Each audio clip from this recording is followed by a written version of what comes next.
person who jumps out of a plane when they're skydiving and forgets to pull the parachute ring because he gets fascinated with a target. It's called target fascination. He just goes straight at it, you see. So we can get absolutely fascinated with disaster, with doom. All the news in the newspapers is invariably bad news. There is no good news in the newspapers. People wouldn't buy a newspaper consisting of good news. Even the free press is full of terrible news. Except the San Francisco Oracle. And the fascination, you see, for this doom might be neutralized if we would say, well, why bother about that? It's just another fluctuation in this huge, marvelous, endless chain of our own selves and our own energy going on. See, here's the problem. Because of our myopia, because of the way we've, as it were, restricted consciousness to focus upon just that certain little area of experience that we call voluntary action. That's us. And everything else happens to us. Now, that's obviously absurd. Let's suppose you take in your hand one of those toys, a gyroscopic top. And you suddenly notice, the minute you get this in your hand, that it has a kind of vitality to it. It seems to resist you. It starts pushing you in a certain way, see? And sometimes you're with it and following it. And then sometimes you see it, it's just as if you held a living animal in your hand. You pick up a hamster, or a guinea pig, and you hold this little thing in your hand, it's always trying to escape. So the gyroscope always seems to be trying to escape your hold. Now, in exactly the same way, what you're experiencing all the time, all sorts of things are getting out of control and doing things you don't expect. It's trying to escape your hold. All right, then don't grab it so hard. And you discover that this living thing that you're feeling, like the gyroscope top, it's your own life. Because you can see very simply that you would not understand the experience that you call voluntary action and decision, being in control and being in yourself, unless in opposition to that there was something else. You couldn't realize self and control and will unless there was something other, out of control, and instead of will, won't. It's the two together only that produces the sensation that you call having a personal identity.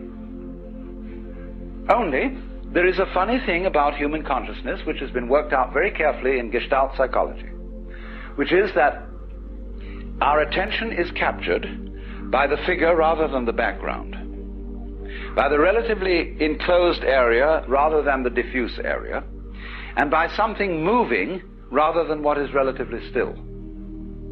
And to all those phenomena that in this way attract our attention, we attribute a higher degree of reality than the ones we don't notice. That's only because, for the moment, those are more important to us. Consciousness, you see, is a radar that is scanning the environment to look out for trouble, just in the same way as a ship's radar is looking for rocks or other ships. And the radar, therefore, does not notice the vast areas of space where there are no rocks, no other ships. So in the same way, our eyes, or rather the selective consciousness behind the eyes, only pays attention to what we think is important. I am at this moment aware of all of you in this room, of every single detail of your clothing, of your faces, and so on, but I'm not noticing it all. And therefore I will not be able to remember tomorrow exactly how each one of you looked and what you were wearing. Because what I notice is restricted to things that I think are particularly important. If I notice some particularly beautiful girl in the audience, then I might notice also what she's wearing. And that would be memorable. But by and large, you see, we scan things over, but we pay attention only to what our set of values tells us we ought to pay attention to. And so in this way, we have this rather myopic way of looking at things. And we screen out from attention anything that is not immediately important to a scanning system based on sensing danger. But quite obviously, you as a complete individual are much more than the scanning system. You are in relationships with the external world that on the whole are incredibly harmonious. Going back to this illustration of every living body as something like the flame of a candle. The energies of life in the form of temperature, light, air, and food, and so on, are streaming through you all at this moment in the most magnificently harmonious way. And you're, all of you, far more beautiful than any candle flame. Just sitting in these chairs, just going, you know? Only we are so used to it. We say about that, so what? Show me something interesting. Show me something new. Because it's a characteristic of consciousness that it ignores stimuli that are constant. When anything is constant, it says, okay, that's safe, it's in the bag, needn't pay attention to that anymore. And therefore we eliminate systematically from our awareness all the gorgeous things that are going on all the time, and instead only become focused on the things, the troublesome things that might happen to upset it. Which is all right, but we make too much of it. And we make so much of it that we identify our very selves, I, ego, with the radar, with the troubleshooter. And that's only a tiny fragment of one's total being. So that if you do become aware that you are not simply that scanning mechanism, but you are your complete organism, then very swiftly, in turn, as a consequence of that, you become aware that your organism is not the way you think about it when you look at it from the standpoint of conscious attention, from the standpoint of the ego. From the standpoint of the ego, your organism is your kind of vehicle, your automobile in which you go around. But from a physical point of view, your organism is again like the candle flame or the whirlpool. It is something which is a continuous patterning or activity of the whole cosmos. The key idea here is pattern. Let's suppose I'm going to borrow a metaphor from Buckminster Fuller. Suppose we have a rope, and one section of this rope is made of manila hemp. The next section is cotton. The next section is silk. The next section is nylon, and so on. Now we tie a knot in this rope. Just an ordinary 1/over knot. And you find by putting your finger in the knot, you can move it all the way down the rope. Now, as this knot travels, it's first of all made of manila hemp, it's then made of cotton, it's then made of silk, it's then made of nylon, and so on. But the knot keeps going on. That's the integrity of pattern, the continuing pattern, which is what you are. Because you might, for several years you might be a vegetarian, and you might be a meat eater, and so on, and your constitution changes all the time, but your friends still recognize you, because you're still putting on the same show. It's the same pattern. That is, the recognizable individual. But we are trained in our language. The very structure of the language we talk deceives us into misunderstanding this. Because when we see a pattern, we ask, what's it made of? Like you see a table. Is it made of wood or is it made of aluminum? But then when you inquire into what is wood, and how does wood differ from aluminum, the only thing a scientist can tell you is the different patterns, that is to say, the different molecular structure of the two things. And a molecular structure is not a description of what something is made of. It is a description of what dance it is performing, what motions, what kind of a symphony this is. Because basically, all phenomena of life are musical. And gold differs from lead in exactly the same way that a waltz differs from a mazurka. It's a different dance. And there isn't anything that's dancing. That is a deception we get into because we have two parts of speech in our grammar. We have nouns and verbs. And verbs are supposed to describe the activities of nouns. And this is simply a convention of speech. You could have a language with only verbs in it. You don't need any nouns, or you could also have a language with the nouns only and no verbs. And it would perfectly adequately describe what's going on in the world. So if you were used to speaking with a language that had one part of speech, you could say just as much as we can, with two, and be a lot clearer. Only at first it would sound awkward, but you'd soon get used to it. And then when you got used to it, it would be a matter of common sense that the patterning of the world is not some kind of stuff that's patterning. You don't have to seek for a substance underlying the whole thing, it's just patterning. And we're all that. And so in this way, there is, to a person who really wakes up, you very soon realize that your existence is not something that is just the hopeless little creature that's suddenly confronted with a great big external world that goes gah at him, and eats him up. Every tiniest little thing that comes into being, every minute little fruit fly or gnat or bacterium, I will go so far as to say is an event upon which this whole cosmos depends. This thing goes both ways. It's not only that every little organism which exists depends on its total environment. The reverse is also true, that the total environment depends on each and every one of those little organisms. So that you could say this universe consists of an arrangement of pattern in which every event is essential to the whole thing.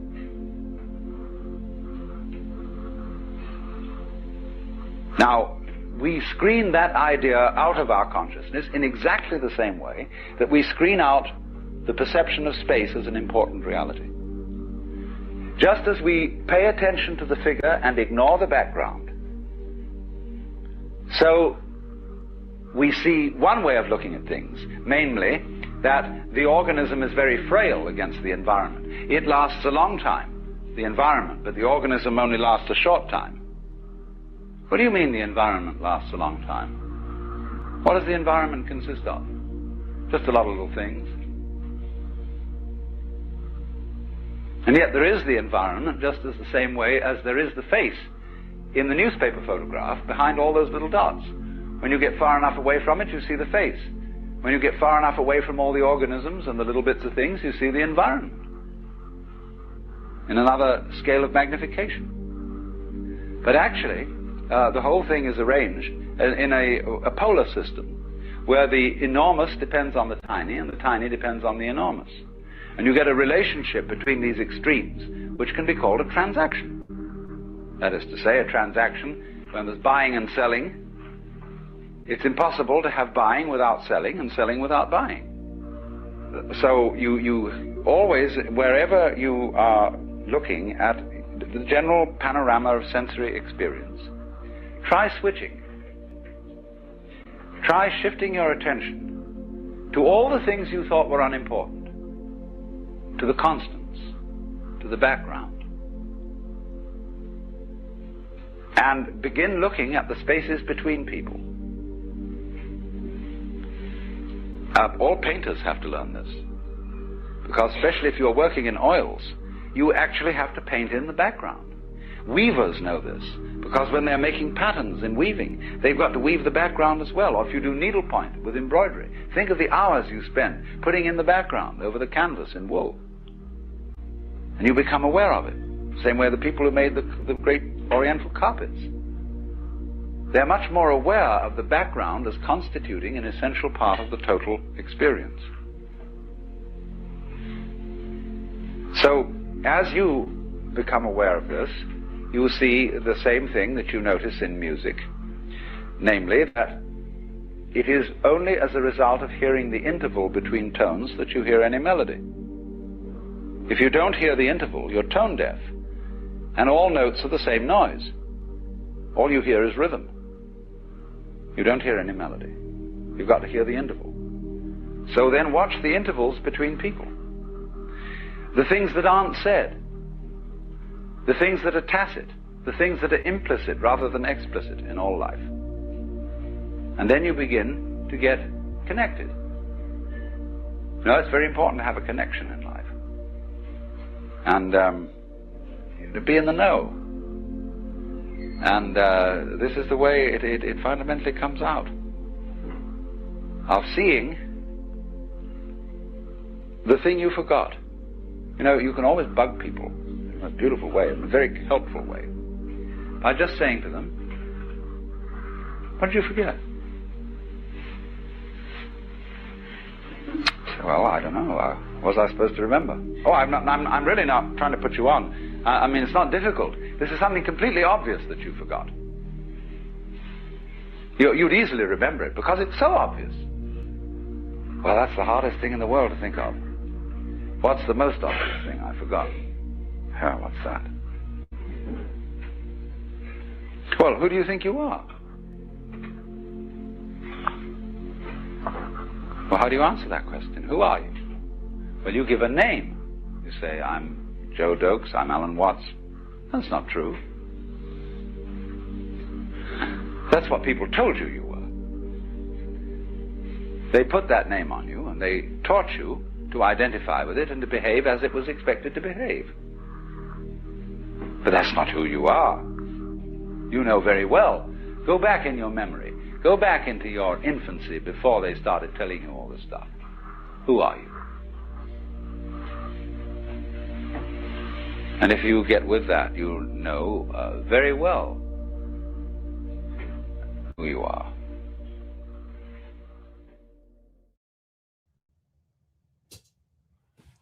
Here we are. Here we are. Welcome, everybody. Here we are, Saturday night. Glad that you're here. I hope you enjoyed your time with Alan. He's always got some great things to say. And as you guys are now experiencing, he always asks the question, who are you? He spent his entire career doing that. And that sent me on quite a journey, because when you try to chase that question, there is no end. Let's go to comments and let's see how you guys are doing. How you holding up with all that is happening in the world? Isn't it crazy to see the destruction and the removal of the financial system? It was an interesting week this week. Let's see how you guys are doing. Holy smokes, we got a lot of comments here. Hey, Catlin. Glad that you're here. Hey, Shan. Welcome, sir.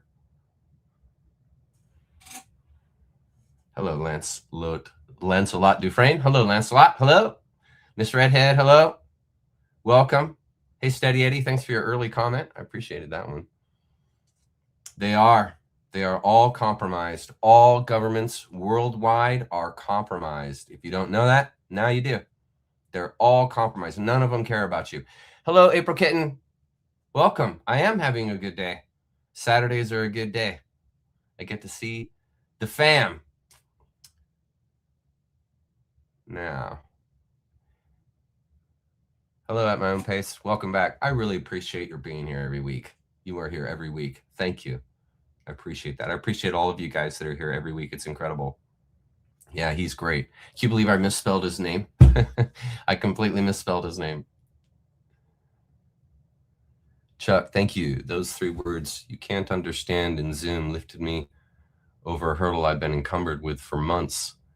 I can now progress as I had been. something so simple can be so helpful. I'm so glad.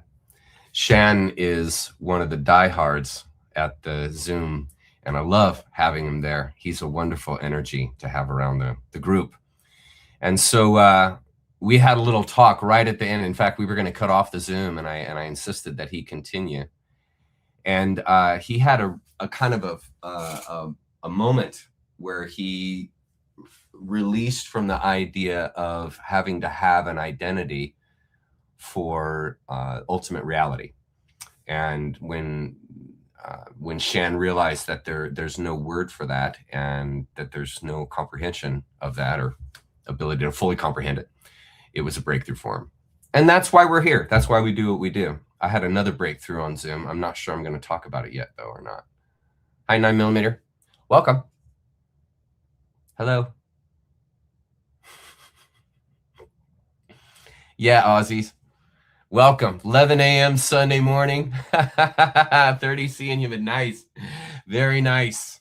You guys are seeing the end of your fall, I guess it would be. You guys would be in the fall right now in Australia.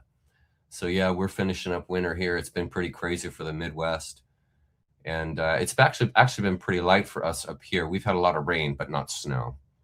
So it's been an interesting winter. Hey, Bill. Welcome, buddy. Glad that you're here. Where's your logo? Thank you so much.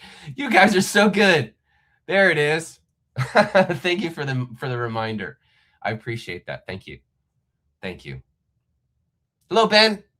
Welcome back, buddy. Glad that you're here. Prophet. Nice. I hadn't seen that name before. That's a good one. I like that. Agnostic. Nice. Yes.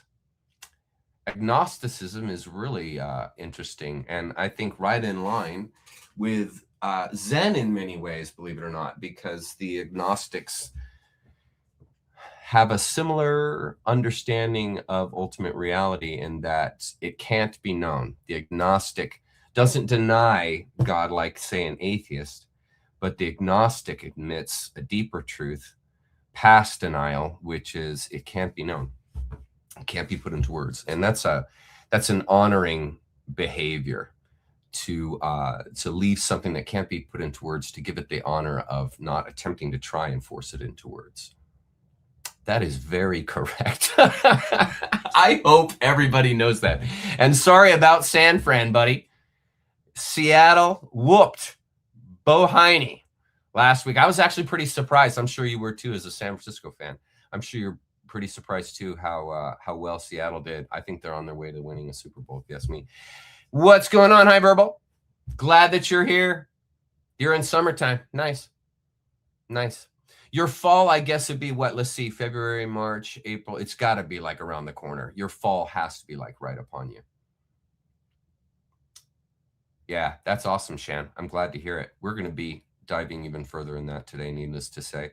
Yeah, it's been wet here, but it's been beautiful. We haven't been really hammered with snow. I feel bad for the snow skiers. You know, I used to have that at the top of my head. I don't have that at the top of my head anymore. I can look it up for you if you want, but I don't have that at the top of my Sabatier and Franks. What is that? I'm trying to get that into my head. Synostic. Nice. That's actually pretty creative. Good. It's a good series. It's great for folks that haven't gotten their feet wet yet when it comes to what's really happening in the world. And really what you guys are seeing right now is the destruction of the financial system, needless to say. And you're seeing also the exposure of the voting system and how it's completely illegal across the world. And they're gathering evidence for that. And it's been really interesting. There are many people, believe it or not, who think that our elections have been fair. But we basically haven't elected a president in the United States, probably till, what would it be, Lincoln?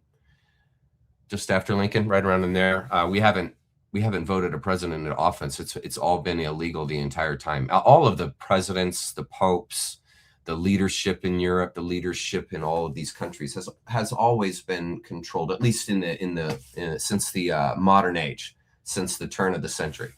And no war has been authentic since Napoleon.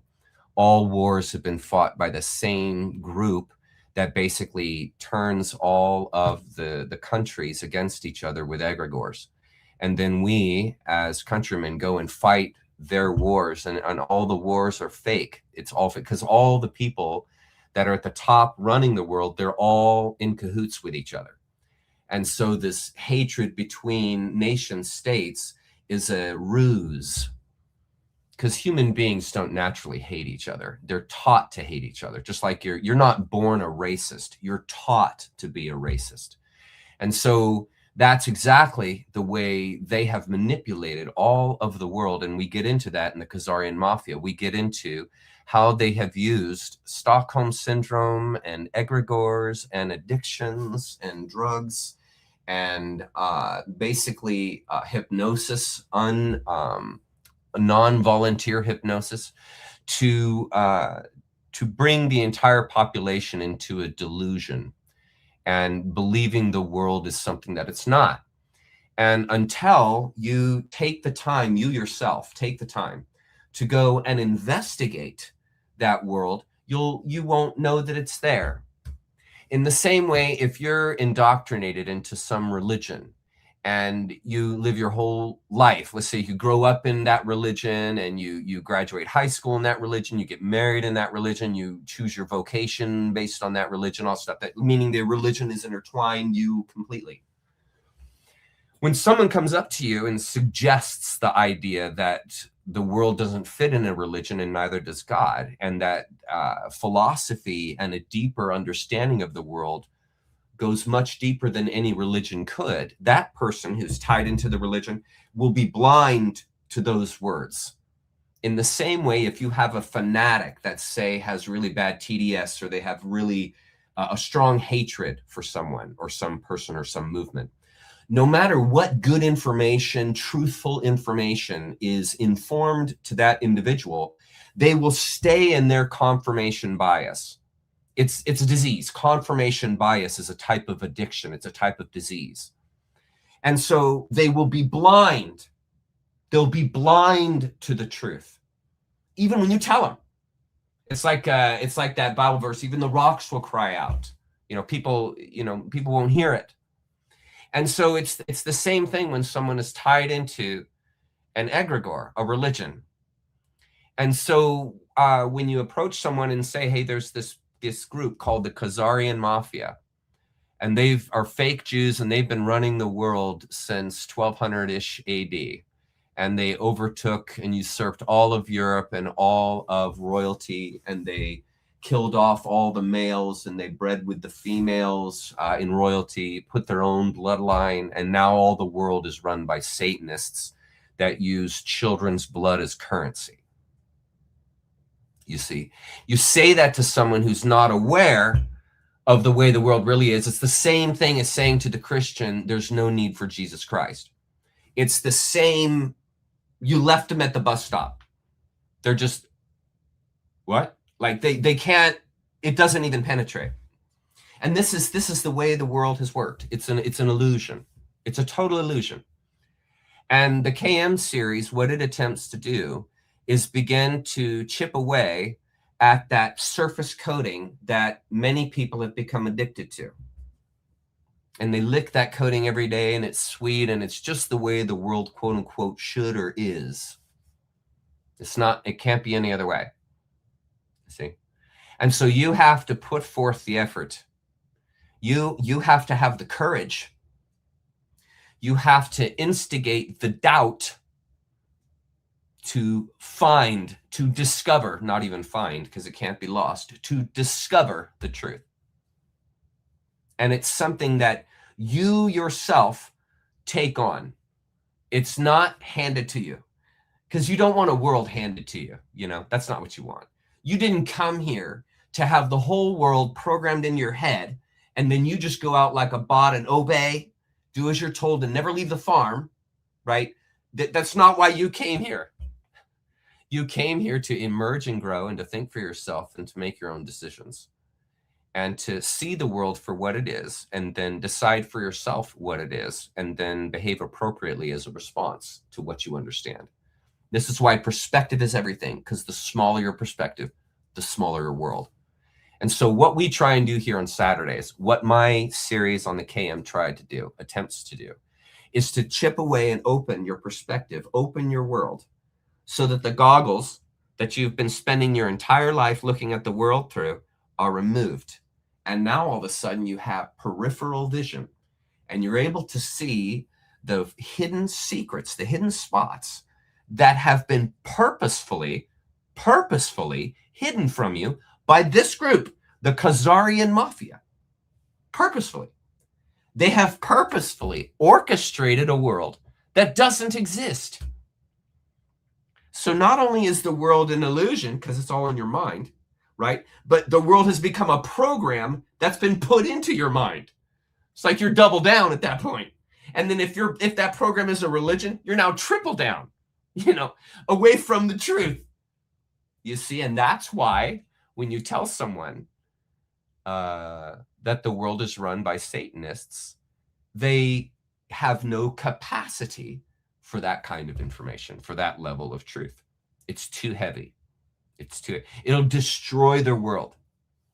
And we have this thing called self-preservation, and it's quite a mighty warrior, and it will fight to the death to keep things nice and cohesive and easygoing and just normal, right?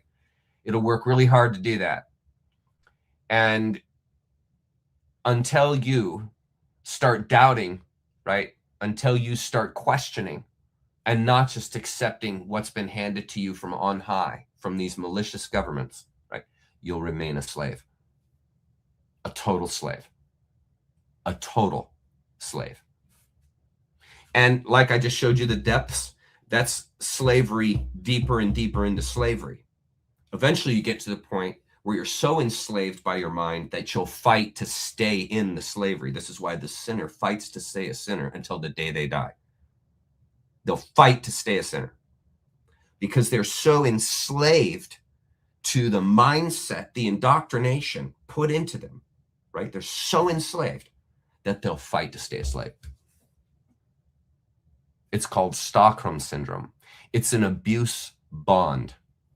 It's an abuse bond. And a person who is in an abuse bond will not leave the abuse bond until they see past the bond. You see, and if I'm in a bond, you see, I'm going to have to, something terrible, or I'm going to have to do something outrageous to get outside of the bond, because the bond ain't going to let you go. Your mind is not going to let you go. You're not going to be able to wake up one day and say, I'm going to think differently. I'm going to see the Khazari. I'm going to see that I don't need a religion. I'm going to see that God is bigger than any idea I could ever comprehend. You can't wake up one morning and think that way. It's not the way psychology works. It's not the way your mind works. And the purveyors of false psychology, the Khazarian Mafia, they know this about you. They know how to program you. They program you with fear, incessant, never-ending fear. And that is why, to bring everything in around now, that's why you're seeing right now the entire world falling apart. The structures, the groups and individuals who have run the world, you are watching the dismantling of those structures. You see? Great introduction. Great introduction. Okay. Nice. I hope he's doing well. If you ever talk to him, tell him I said hello, Canadian Crone. Nice. And I love that freaking dog. I love that freaking dog. Yeah, I'm sorry they are. And one of the, you see, this is the similar truism that where if the devil's going to hide, where's the devil going to hide? If the devil exists and the devil's going to hide, where's the devil going to hide? Right in your backyard. The last place that you'd ever look, right? So the Khazarians, are you ready? This is going to be a tough one for your mom. The Khazarians have hidden, are you ready? Their hiding place is the Catholic Church. That's where they hide. The Pope is Khazarian Mafia. the black pope, the gray pope, all the bishops. They're all Khazarian mafia. They're not real. They're not Catholics. They're not Jews. They're not any of these Western religions. They're Satanist. Pure, unadulterated. You should suggest to your mom to watch my video. I totally lay it out. I lay out all the facts and let everybody know exactly how it is. Yeah. And that's exactly right, Stacy. Some are not ready to know. My whole family, everyone in my family, none of them believe in the Khazarian mafia. None of them. All of them, every member of my family is still religionist. They're still hardcore Christian. They still believe they're sinners. Everyone in my family. All of my family believes that they're sinners, that the world is fallen, that Jesus is coming to save them. All my family think like that. And they think all of the world, everyone is fallen and sinners and going to hell unless you're a Christian.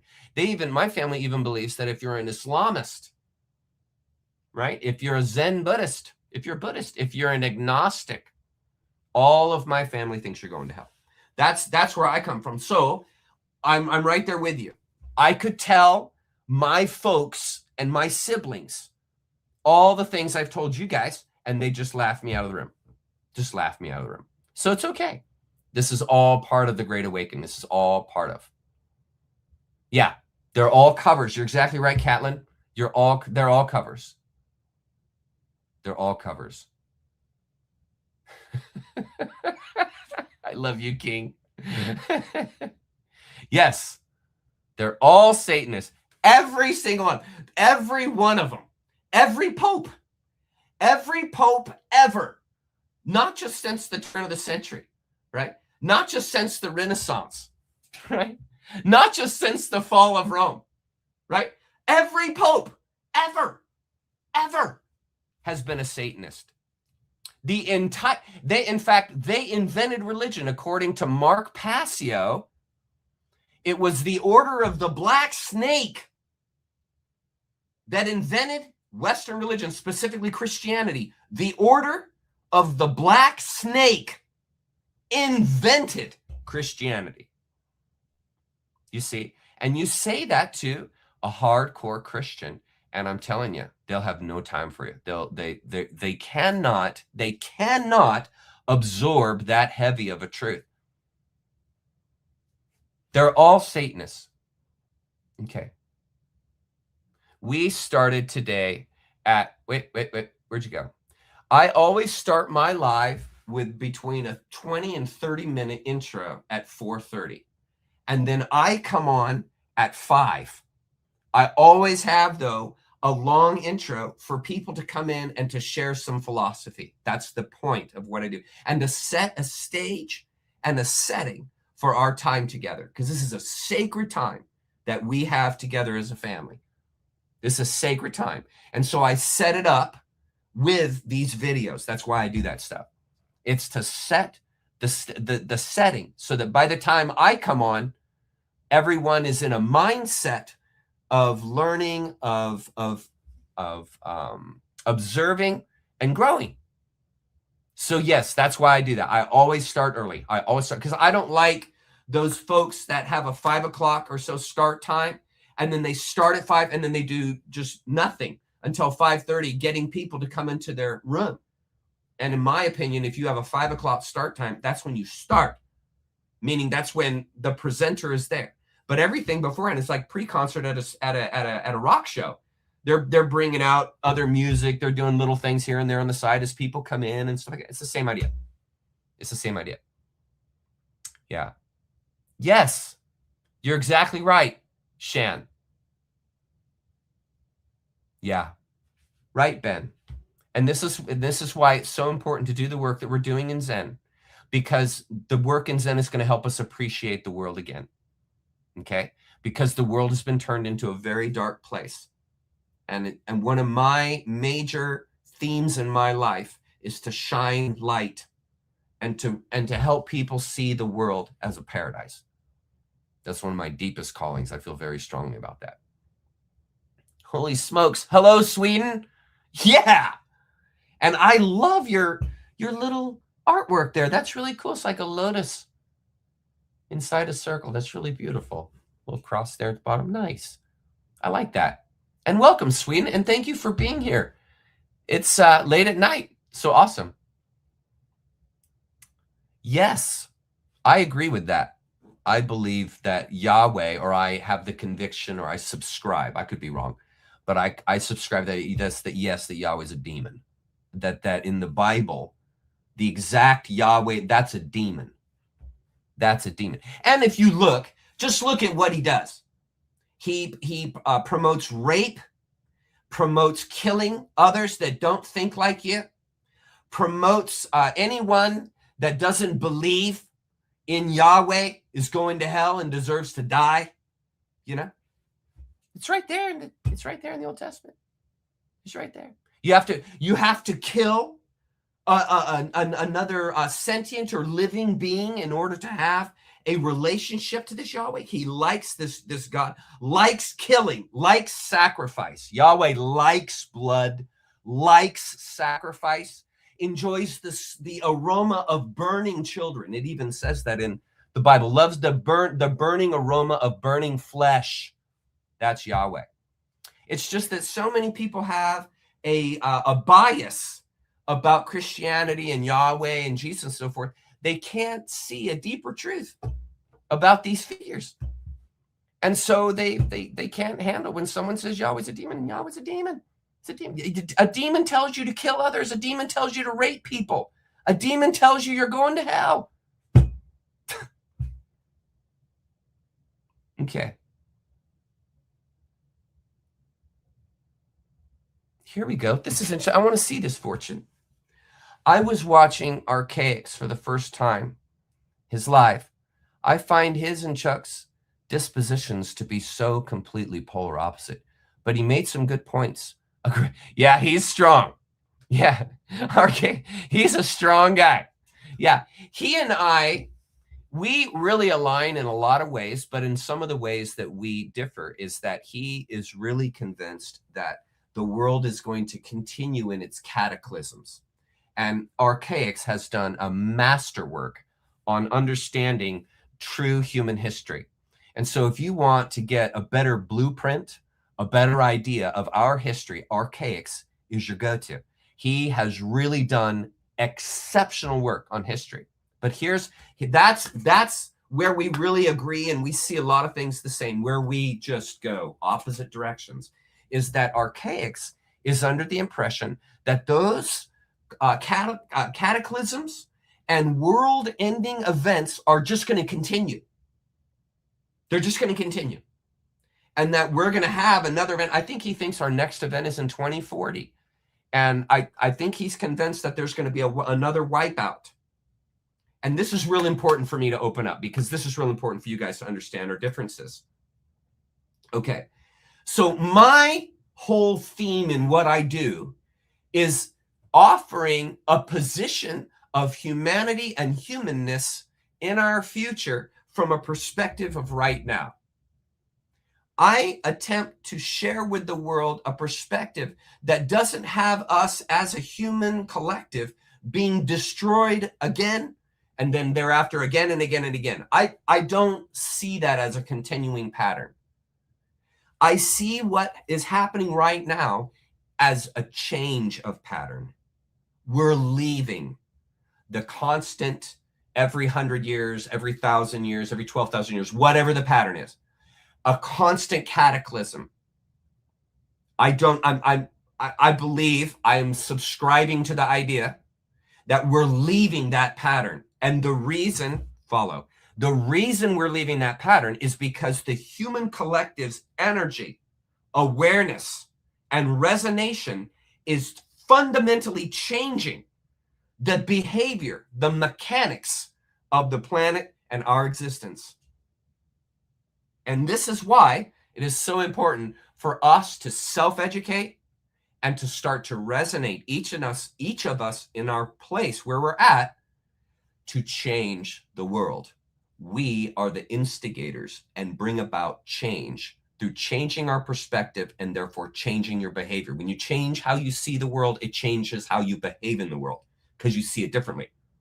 It's all perspective. And we have been in a multi-decade concentrated movement towards bringing about higher and higher awareness in the human collective. Okay, so archaics and me really go apart from one another when it comes to our future. Because I don't believe you can build a future based on catastrophe, meaning an emergent, growing, self-aware, and multi-galactic community cannot grow from a cyclical, cataclysmic environment, because you're wiping out all the growth every 100 years, every 1,000 years, every 10,000 years. You're wiping out all the growth. Like what we see, right? Exactly what we see in Egypt. We see high technology. We know that the pyramids aren't tombs. And these people were operating on a very advanced technology, you see. And then a cataclysm came, wiped them out. And what happened after that cataclysm? All of humanity was captured. And we have been in that rotation since our being captured. And it is my philosophy that we were captured hundreds of thousands of years ago, that the world was turned into a farm. We have a very long history. Okay. And so it's my opinion then that we're leaving that catastrophic cycle that wipes out the planet. And that's where he and I really disagree. And I totally respect for him. And he very well may be right. We very well may be in 2040, all of us wiped out. It's just, to me, you can't build an ontology, a philosophy, a mythology, when in just 20 years, everybody or 99% of the world's gonna be dead. You can't build a viable understanding of the world in yourself with the subscription that, hey, it's all gonna be gone in 20 years. You know? And so archaics and I really, really differ in that sense. And I have this idea because I don't think that what is happening right now with humanity was instigated by humanity. I believe there has been some kind of force, and no one has been able to tell me what yet. There's been some kind of force that has been organizing a milieu that we have been existing in to build about awareness. In other words, we have been positioned into a substrate, a gnosis substrate that allows for growth for anyone that wants to grow. Anyone that wants to grow can grow. And that substrate is knowledge. That substrate is experience.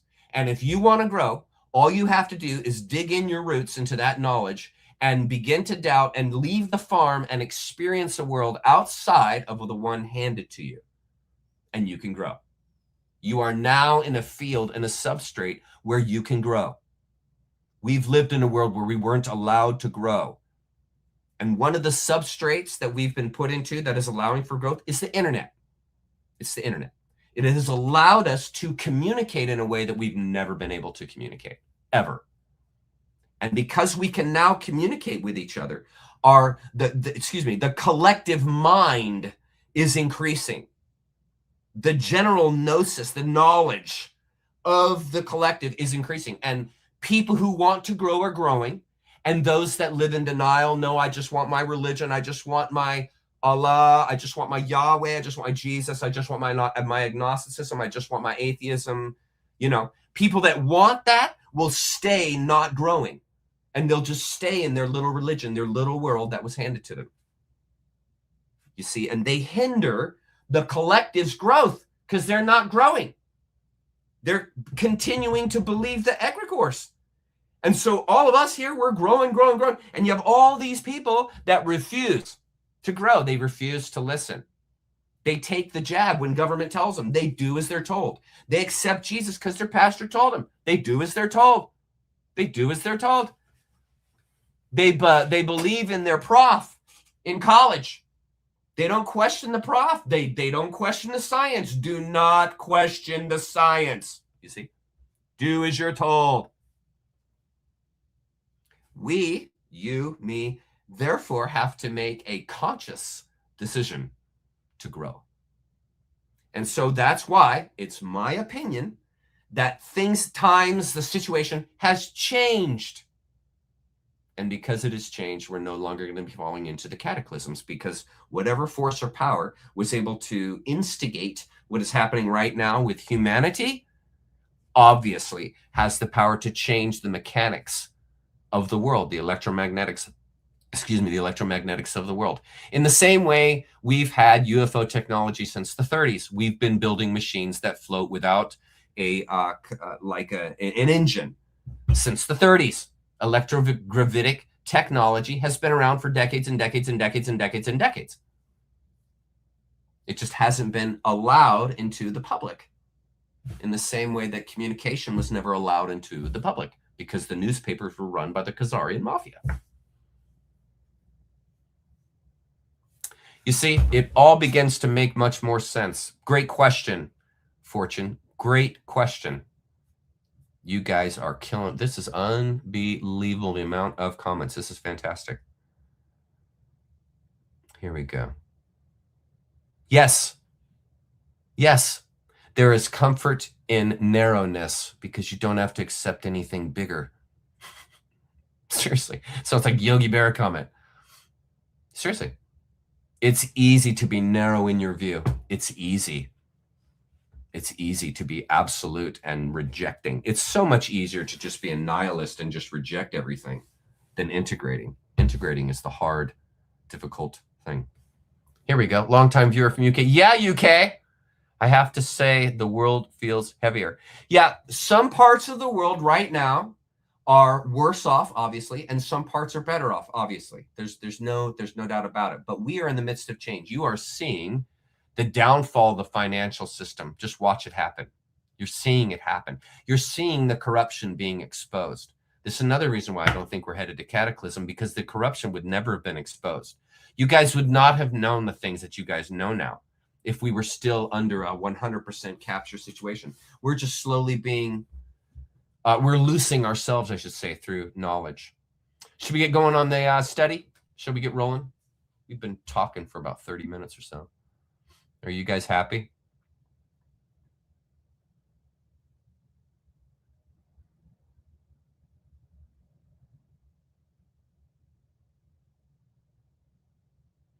Nice. I'm so sorry about your friend passing.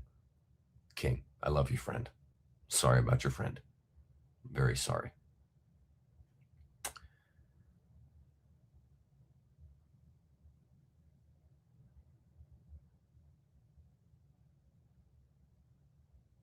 Yeah, very true. It's hard to know what the truth is these days, isn't it? It's hard to see through the lies because the media is so full of lies. Okay, let's get chucking. All right, here we go. Media assets, let's get started here. You are on week 15, the way of Zen. This is Saturday. Oh my goodness, it is the new year, isn't it? Saturday, January 34th. Happy New Year, everybody. Some of you are probably going to see the new year in during this time together. What a trip. Very cool. So happy New Year, everybody. Welcome. We are on, like I said, week 15 of Zen. Now let's see here. Let's get to the correct slide. There we are. Now, what I want to do real quick, just look real quick at what we saw the last slide last week, because we're going to be doing some reading this morning together, or this evening together. And so I wanted to just touch on real quick what we covered, because the reading is concerning this here. So we looked at, on the last moments of last week, page 51, the Eightfold Path structure. This is release from anxiety. The Eightfold Path is perfect and complete, and its result is the release from Maya. And we do this through thought, change of behavior, change of contemplation. And this is through pattern recognition, knowing by not knowing, and no mind. And we've covered these things. And here is the sentence I wanted to carry through. The path of higher consciousness is unintentional. Follow now. The path of higher consciousness is unintentional, spontaneous, integrates awareness, and dissolves self-division. Again, moving out of this idea of the individuated self. So an unconfined reality is experienced, because as soon as we begin to cut things into pieces, we begin to confine the reality. That's the philosophy. The idea is to move beyond the cave of self-righteousness, self-thought, right? We release from the ideas of the non-existent mind and into the waters of insecurity, knowing by not knowing, and flow. Okay, so carrying that thought, we begin page 52. Without discussing these sections in detail, it may simply be said that the first two are concerned with a proper understanding of the doctrine and of the human situation. And the first two here, thought, a complete view and understanding of the situation. This is pattern recognition. How many times have I told you guys the way we find the truth is through seeing patterns? And it is these patterns that we are looking at. Here we go, the human situation. In some ways, the first section, complete view, contains all the others. Again, if that's perspective, your perspective contains it all. All the others, since the method of Buddhism is above all the practice of clear awareness, of seeing the world just as it is. Such awareness is a lively attention to one's direct experience. There it is. The only way you can know truth is your own personal experience. To the world as immediately sensed. That's why it's so important to experience dualism and to experience your sensorial world so as not to be misled by names and labels, because it is here we go. It is not the words that compose the world, right? It is the essence, it is the ether, it is that which is outside of words that composes the world. And this is why your senses, your eyes that can feel light, your ears that can feel sound, you see, this is why they are so important and why dualism is so important. It's important, though, not to get entangled, you see. So dualism is outstanding in the sense of teaching you. It's a teacher. But it is not the end-all be-all, just like any teacher. Any teacher is not going to be the end-all be-all. Never. Doesn't happen. Okay? So in order to understand, you must have personal experience, you yourself, because the only person you're going to listen to finally is yourself, is your heart. Okay? And so what we are doing here is we are understanding our world so that we fully embrace and love it, but we don't get entangled with it. You see, addictions and so forth. All right.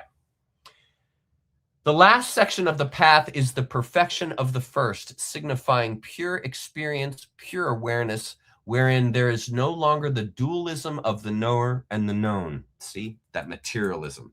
The sections dealing with action are often misunderstood because they have a deceptive similarity to a quote-unquote system of morals. Now follow here. Now follow. Buddhism does not share the Western view that there is a moral law. I read that again. Buddhism does not share the Western view that there is a moral law enjoined by God or by nature, which it is man's duty to obey. Here's the key line. The Buddha's precepts of conduct, abstinence from taking life, taking what is not given, exploitation of the passions, lying, and intoxication are voluntarily assumed roles of expediency, the intent of which is to remove the hindrances to clarity of awareness. Do you see these things, what they do? They remove your clarity of awareness. Taking life, taking what's not given, exploitation of passions, lying, and intoxication. You see, these remove your clarity. Do you see? And so, in other words, the Buddha is saying, this is obvious. You don't need a moral law to tell you, you do not kill another person. It's obvious. It's painfully obvious. The aware person knows this. So there's no need to make a point of it. What we're seeking here is a clarity of awareness. In other words, we've already realized this idea through understanding who we are, that life is impossibly precious. So you don't need to be told not to kill anyone because you recognize the purity of the heart, the truth of the heart. That's why it's so important to see the heart as inherently good. Do you see? It doesn't give you reason to hate. You see, it doesn't instigate that inside of you. Now, failure to observe the precepts, those things I just mentioned, produces bad karma, not because karma is a law or moral retribution, but because all motivated and purposeful actions, whether conventionally good or bad here, are karma, insofar as they are directed to the grasping of life. Karma follows grasping, in other words. Releasing releases you from karma, you see. Releases you from inevitable karma of grasping. Generally speaking, the conventionally, quote unquote, bad actions are rather more grasping than good, what I just said. But the higher stages of Buddhist practice are as much concerned with disentanglement, as you guys know, from good karma as from bad. Here we go. No mind. Because the person, see here, the person who wants to be virtuous and pursues virtuosity is running from it. The person who wants to kill the ego, wants to rid of the ego, is embracing the ego by claiming that the ego exists. You see, do not be blind. Do not be blind.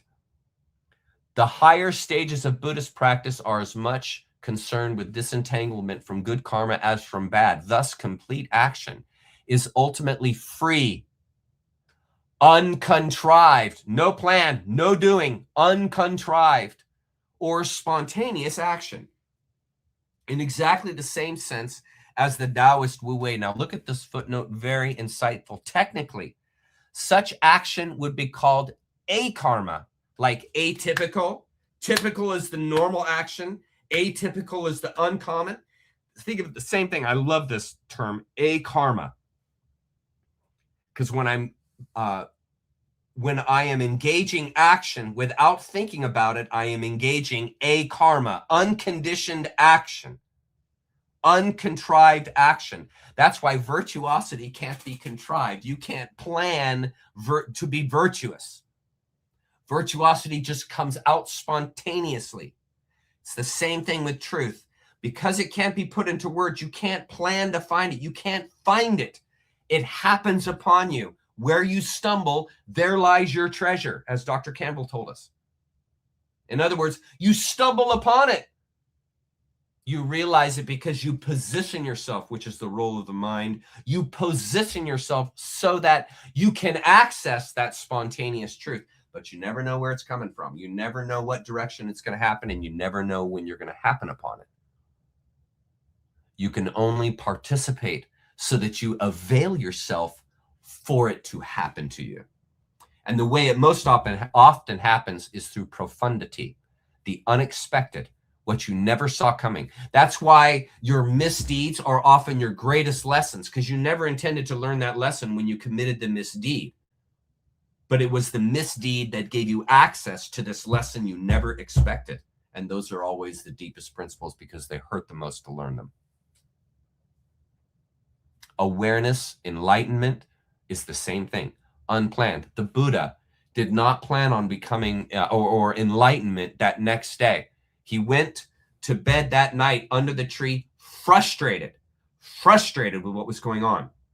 And it was that frustration that the next morning gave him access to that moment he didn't expect and couldn't plan, the realization, the enlightenment. This is how it happens. And when you study things like Zen, you study things like larger perspectives of the world, what you're doing is you are availing yourself for that profundity. The profundity that you didn't plan on. You're just availing yourself. You're learning new perspectives. You're engaging the world. You're doubting the things that you have always been told, right? You're leaving the farm. This is availing yourself. That's the role of the mind. It's doing an awesome job. When it doubts, when it empties, when it doesn't believe, when it doesn't subscribe, you see? And you guys know that this is contradicted because tonight I was saying I subscribe to certain things. Do you see how we have to embrace contradiction in order to have an understanding? Understanding is not going to fit in an absolute box. It doesn't fit in a box because it's not words. your experience doesn't fit in a box because it's not words. Truth is the same way. How do we find truth? Experience. You must leave the world of words to understand. You must leave the world of absolutes to understand. You must doubt to find truth. You don't find truth believing. You find truth doubting. Because doubting avails yourself to learn. It empties the bowl. You can't learn anything if your mind, your bowl, is full. There's nothing left to fit. That's called having a bias. That's called having a convictive bias that keeps you from learning anything. Do you see? This is why this stuff we're doing is so important, guys. Okay. Smriti, recollectedness, and samadhi, contemplation, constitute the section dealing with the life of meditation, the inner mental practice of the Buddha's way. Complete recollectedness is a constant awareness or watching of one's sensations, feelings, and thoughts without purpose or commitment. It is a total clarity and presence of mind, actively passive. Isn't that great? What a great term. It's like a karma. Actively passive. How am I actively passive? You see? You see? How do I do without doing? How am I actively passive? Wherein events come and go like reflections in a mirror. Nothing is reflected except what is. This is the pure mind that reflects what is without changing, without distorting the view. And when what is in front of the mind is no longer reflected, it has left the mind. It is no longer being reflected. It's the grabby mind that continues to reflect the form after the form has left the mirror. The pure mind is the mind that simply reflects what is perceived. It doesn't imagine something that isn't there. When you imagine what isn't there, this is the gateway to anxiety. This is the gateway to misunderstanding and misinforming yourself. This is where he's pointing. Okay. It is a total clarity and presence of mind, actively passive, wherein events come and go like reflections in a mirror. Nothing is reflected except what is. In walking, standing, sitting, or lying down, he understands that he is so doing, so that however his body is engaged, he understands it just as it is, in setting out or returning, in looking before or around, in bending or stretching his arm. He acts with clear awareness. You see, no thought, clear awareness. Through such awareness, it is seen that the separation of the thinker from the thought, from the knower from the known, the subject from the object, is purely abstract. I'm going to read that again. Through such awareness, it is seen that the separation of the thinker from the thought, the knower from the known, the subject from the object is pure abstract. There is not the mind on one hand and its experiences on the other. This is so important. Please pay attention. There is not the mind on one hand and its experiences on the other. There is just a process. Remember, we talked about week 1, an event. An event. There is just a process of experiencing in which there is nothing to be grasped as an object and no one as a subject to grasp it. Seen thus, the process of experiencing ceases to clutch at itself. Thought follows thought without interruption, the child's mind. That is, without any need to divide itself from itself so as to become its own object. You see how that leads to self-consumption. Do you see that? Where there is an object, there thought arises. Is then the thought one thing and the object another? You follow? Where there is an object, there thought arises. You see, the moment there's object, there's your thought. Is then the thought one thing and the object another? Do you see? Are these things two separate? No. No. What is the object? Just that is the thought. You see? If the object were one thing and the thought were another, see these, they mutually arise, then there would be a double state of thought. You see? There isn't, because they mutually arise. So the object itself is just thought. Do you see? The object itself is just thought. Can then thought review thought? No. You see, this is the logic behind. No. Thought cannot review thought, just like your teeth can't bite themselves. Your finger can't touch itself. See? Thought cannot objectify itself. Can then thought review thought? No. Thought cannot review thought. As the blade of a sword cannot cut itself, as a fingertip cannot touch itself, so a thought cannot see itself. Do you see why perspective is so important? This non-duality of the mind, in which it is no longer divided against itself, is samadhi. And because of the disappearance of that fruitless threshing around of the mind to grasp itself, samadhi is a state of profound peace. You see, no more grasping. This is not the stillness of total inactivity, for once the mind returns to its natural state, samadhi persists at all times in walking, standing, sitting, and lying. You see, the ever-present now aligned with it. But from the earliest times, Buddhism has especially emphasized the practice of recollectedness and contemplation while sitting. Now let's analyze these pages. I love this slide. Page 52, 53, as we just read, meditation is clear awareness. Now look at this picture. This is so good. Look at this picture. A clear mind is like a clean mirror. It reflects what's there and what isn't. And what does perfection look like? Right there. You see? There's no self. Brilliant. This is a way of seeing what we've been talking about and all these words we've been using. This is a way to visually see it without words. This is the appropriate perspective. You know, and think of it this way. Clothing is a suit for the body, and your meat sack is a skin for your soul. You see? So what's the true identity? Is it the clothing? Nope. Is it the meat sack? Nope. It's unspeakable. It's that invisibility you're seeing right there in that photo. You can't see it. That's the deepest truth. It's so profound, you can't find it. You discover it. You happen upon it, and you see a portion of it for a moment. This is the profundity that happens to you throughout your life.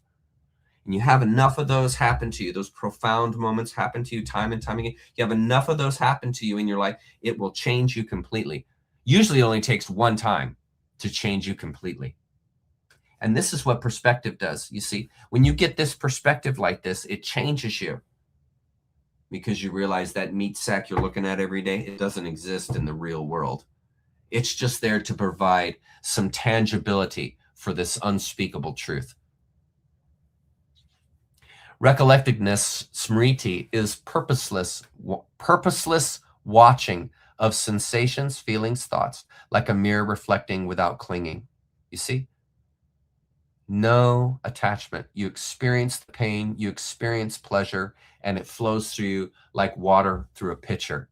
This renders the thinker thought abstract, experience process without grasping, whereby thoughts flow uninterrupted and undivided. And a great example of this is death. The greatest way you can love someone when they pass away is celebrating their life. The last thing, like when I pass away, the last thing I want is for everyone I know to be crying about me 5 years later. I want them celebrating. You see, I want the event to be a celebration because there is no death. When I die, it's just my meat suit that's dying. And it's the same if it's your best friend. The actual substance, the real essence, never dies. It never dies. And you see, when you have this perspective, you see, you can release because there's nothing to hold to. The person never died. There's nothing to hold to. They never left. They're as much here as they were before that body suit called it a day. Right? Because we're not the body. And so this is one of the ways through just perspective, through just this spontaneous moment, you see there's no such thing as death. Therefore, there's no need to even have to be sorrowful because that person has transitioned.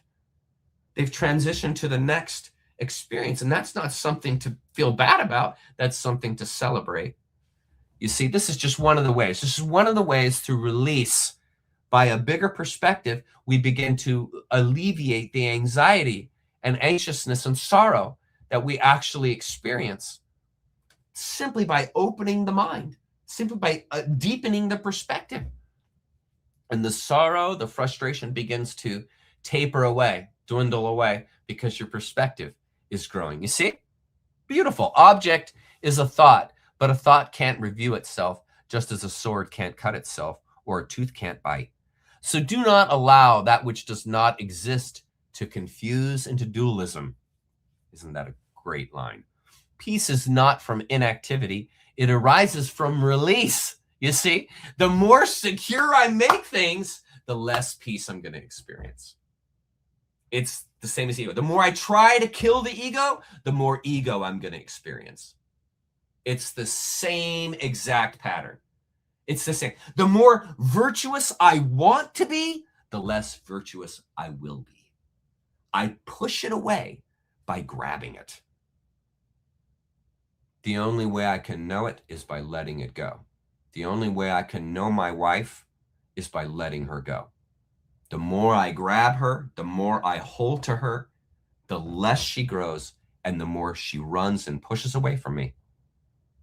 Nature's the same way. Life's the same way. Truth is the same way. Experience is the same way. That's why Zen spends so much time attempting to help you get into that mindset of the child, the ball in the mountain stream, thought to thought to thought to thought to thought to thought to thought to thought. No resistance. No resistance. Movement through life, no resistance. Absolutely present. Not having no resistance because you're numb. No. No resistance because you're so present, because you're so aware. But numbing out is just another form of resistance because it's denial. In many ways, it's a form of nihilism. This is not where Zen is pointing towards. It's pointing towards such an acute awareness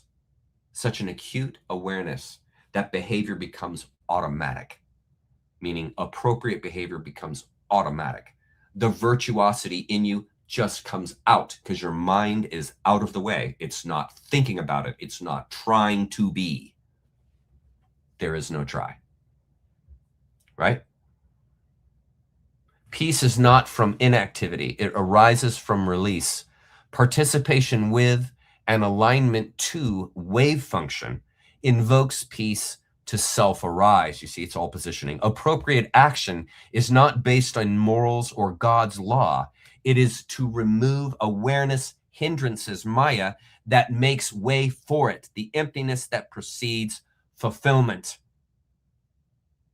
You see, the less you think about it, the more moral you become because you are not hung up on the idea that you're not moral and need to be moral. You are moral. It's your mind that makes you immoral. Do you see? Do you see that? The mind gets in the way of morality is the point. Because you're a human being. You have natural empathy and compassion within you. It's the mind that confuses things and gets in the way of that compassion, of that love that is naturally in you, that isn't handed to you. You give it away. It comes out. And when you give it away, it comes back. This is how I experience love, by giving all my love away. And then it comes back. That's how it works. The more I try to grasp, I'm going to be a loving person, I'm going to be a kind person, I'm going to be a good person, the further I get from it. The further I get from that exactly, because it's the same thing as going to your child and saying, you must love me, you must love me, you must love me. You're just going to push them away when you do that. You give away your love to feel their love back to you. This is the world is subtle. It works through subtlety.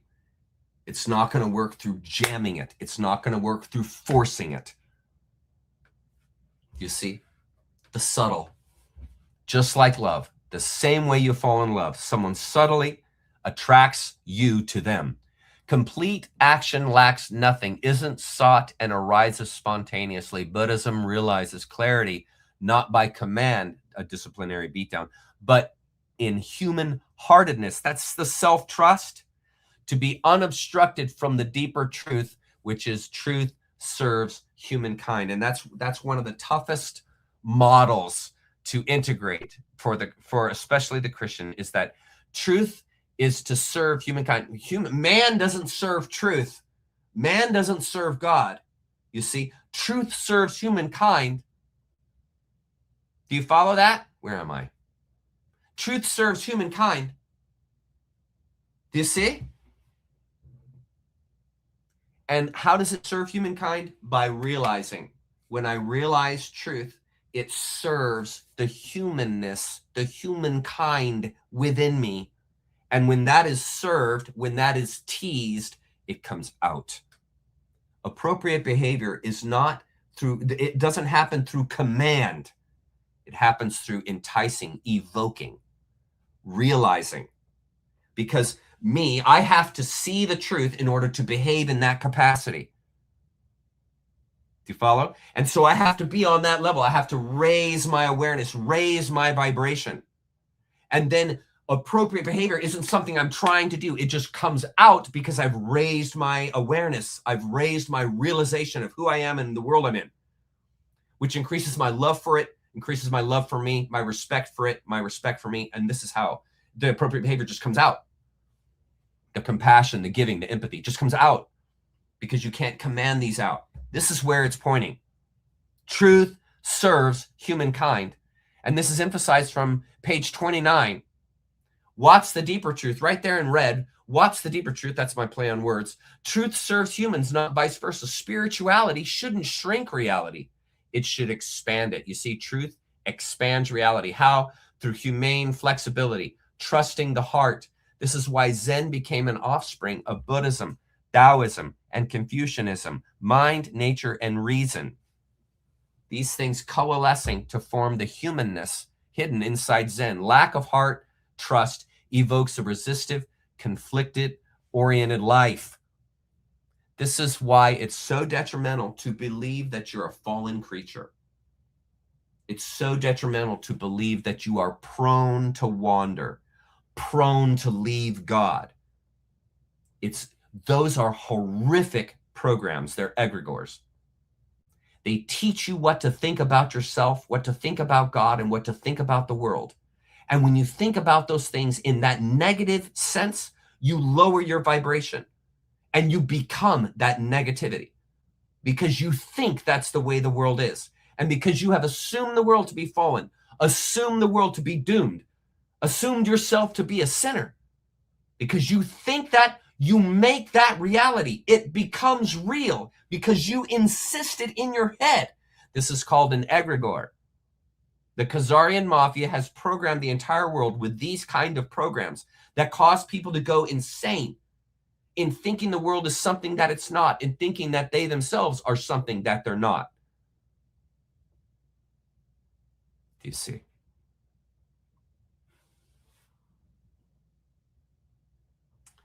This connects to the journey of the hero, the one who leaves their own spiritually arrogant, egocentric identity for the integration of release of what the spiritual absolutist holds in their grabby mind.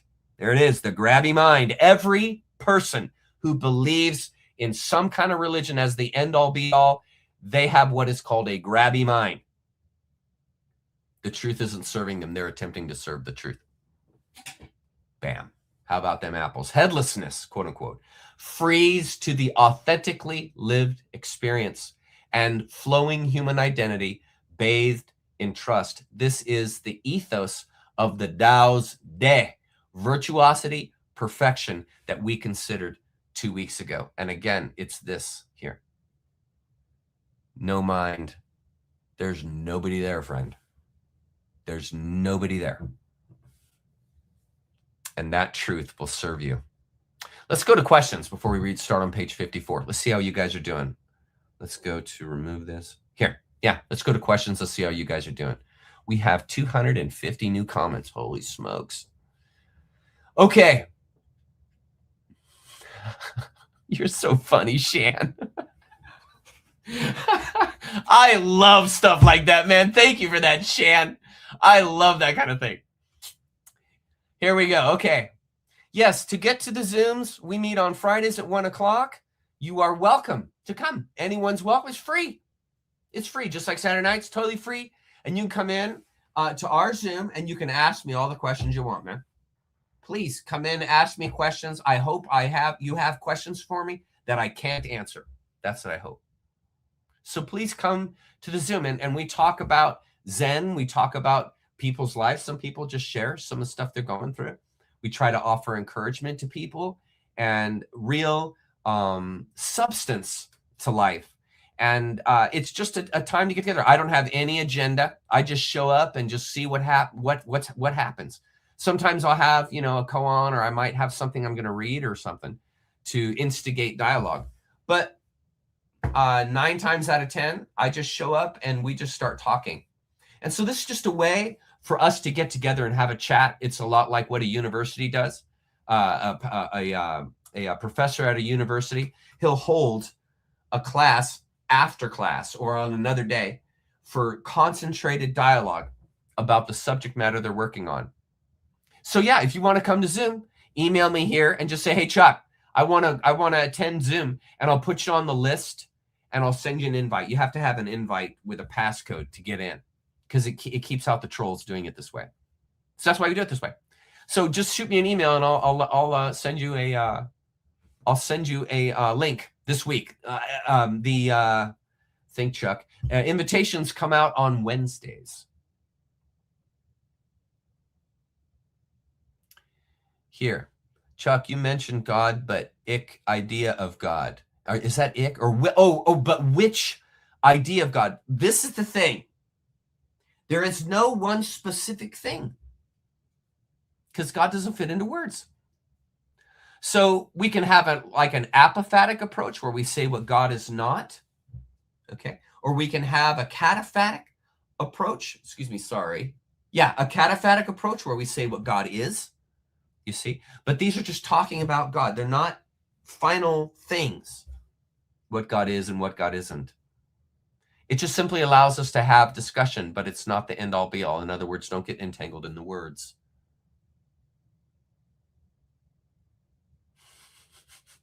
Thank you, Arizona Land. Appreciate that, love. Appreciate that. Yeah, which idea of God? There is no one singular idea, friend. There is no one singular idea.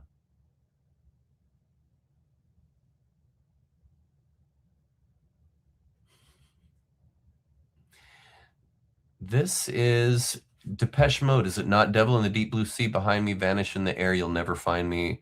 I will turn your face to alabaster. What is that line? What is the note on that line? You find your servant is your master. What is that song? Oh, is that Sting? You find your servant is your master. Oh, you'll be wrapped around my finger. Maybe not. Maybe not.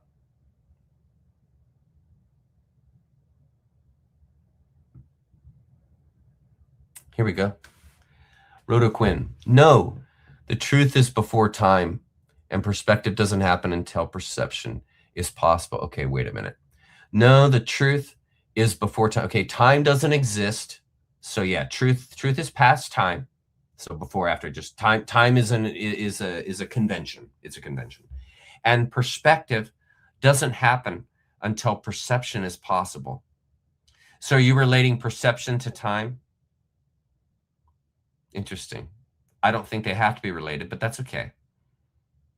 That's okay. I'd love to talk to you about this, Rotoquinn, what you're actually trying to say here, if you're relating these two. Yeah, it just comes out naturally. It can't be spoken. The truth is past words, just like you. You can't be spoken, just like God. God can't be spoken. You betcha, buddy. I'm sorry, Max. I thought I sent you an email. Something is going on with my emails to you, bro, because this is not the first time you have not received my email, because I sent you I sent you a whole information thing on the zip hoodie. So I'll send you another, and I'm sorry you didn't get it. I'll send you another one. I'm sorry. Yeah, could be. Great connection there, Sunshine Canyon. Yes. Yes, I'd totally get with you on that. Yeah. Yeah. I do think that, yeah, that God in some way is instigating what's happening to us. I agree with that. Yes, I agree with that. Yeah, exactly. Yes, God is much the darkness as the light. I 100% agree with that, Rotoquinn. 100%. 100%. Yeah, I know you have, Max. I've gotten your emails, buddy, and I've sent back replies. I don't know what's going on. I don't know why you don't get my emails, but I have sent you probably 3 or 4 replies because you have sent me other emails, and I've replied to those other emails. So I don't know why you're not getting my information, bro. No idea. I'm sorry. Okay. Hi, creator. Yeah. Hi, creator. Sure thing, Ben Bigwood. You betcha. I want to hear Beam Me Up, Scotty. Just in the last week, I got it there. Yeah, exactly. Okay, here we go. Chuck, since nature does not seem to be on a level playing field, what are your thoughts about a hierarchy in nature? Well, I think in the material illusion, there's hierarchy. But I don't subscribe to the idea of hierarchy in raw truth. I see nature as like a art show. And if you go to the Louvre, you would never, a competent person who has a really reasonable grasp of the world would never go into the Louvre and think, okay, today I'm going to find the best painting and I'm going to rate it number 1. I'm going to find the worst painting. I'm going to rate it number 10. And I'm going to rate all of these paintings in how good they are. Okay. Well, that's not a real hierarchy. That's a nature truth. That's a convention in your head that you got this idea that art is something that can be put into hierarchy. In other words, it's a total illusion. It's a delusion. Okay. So in the same way, nature is art. There's not a hierarchy in the sense of power. There's a hierarchy in the sense of perspective and costume, because there's many different costumes these things take on, these forces take on. But they're all the same essence. They're all the same essence. There's no hierarchy difference even. Difference is a convention, but necessary for experience. Chuck, that's the correct song. Very good. Awesome. Glad. Good. Glad I got it. I like those songs.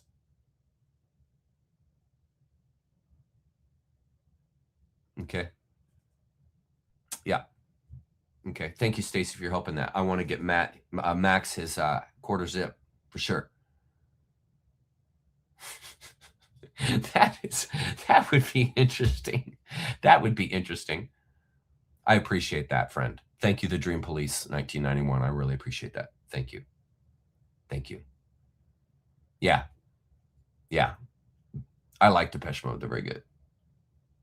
Yeah, thanks for that, Max. I appreciate it. You're never gonna let me live that down, are you? Yeah. Yep. Karma will follow you. It is awake. It follows through gripping. And so, yeah, both good and bad, it will follow you. Very true. Correct. Yes, that's correct. It's contradictive. You know, it's contradictory. The idea of God is contradictory because saying that God is an idea or that saying that God is God, you see, those are conventions, you know, and God doesn't fit in a convention. Now, it allows us to talk about God, yeah, but we're not talking about the essence. We're just talking about characteristics of that essence. Night, night. Sleep good, Ben. Thanks for being here, buddy. In many ways. In many ways. The universe is a manifesting of this essence called God. This essence called ether. The universe, planets, plasma, water, fire, earth, human. These are all characteristics of God that have manifest in a way that you can observe and experience it. You see? Yeah. Yeah, I'm trying to promise Max I'm trying. Correct. That's correct. I like you, Roto. Quinn, you're saying some really good stuff tonight. Yes. Yes. Yes. Yeah, for real. I totally like. I'm glad you liked it. I'm totally glad you liked it. It's there for you anytime you want to listen to it. Because I couldn't find it yet. Look at the links I left on the video. I told you how to get to it right at the beginning of the video. I list where it's from and how you can see it. Okay. Any other questions?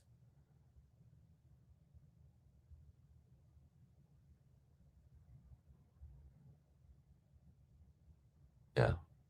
Yeah. There's more info on the 3, B, C, and A because it's not on YouTube. It's not on YouTube. Yeah, exactly. You see, it's all beautiful. It's art. This is nature. This is nature. And when we divide and chop it up, you see, in the hierarchy, when we divide and chop it up, you see, and don't allow it to be outside of that hierarchy and outside of our castes, you see, we blaspheme nature. You see, in the same way you blaspheme the art in the Louvre when you say that piece of art is better than that piece of art. It's not better or worse. That you're in the wrong field. Art isn't like that. It's not like a food you taste. You know, it's indirect. It's subtle. Okay. Here we go. Chuck, the Dream Police. They have confirmed today that satanic rituals took place with all the usual suspects. Why are they being so open about this? This is all part of the revealing, my friend. What a great question, Dream Police. This is all part of the revealing. The reason why things are open and we're able to actually see these atrocities is because we are in the midst of a great awakening, and there is something behind and underneath everything that is exposing this lopsided evil that took over the world. Honestly.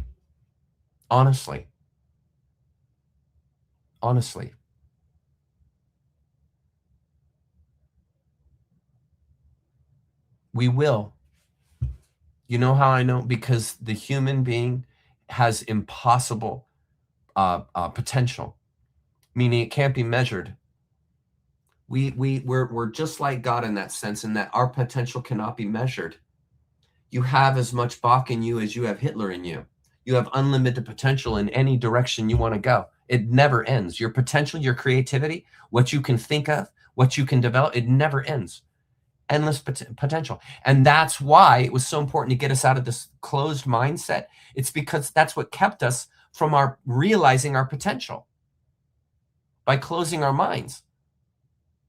And so you close to the idea that the world has fallen, we're headed for doom and so forth. It's just going to end in tribulation. That's how you close a person's mind, and they don't grow. You see, and so the way that we actually win this is through mind expansion. Consciousness expansion is how we overcome the captures, the traps that have always kept us confined in humanity, and we will simply emerge. The traps will be loosed. We will see them. We will put them away, and we will just simply emerge. The Great Awakening is an emergence. It's not like one day, bam, bam, it all happens. There it is.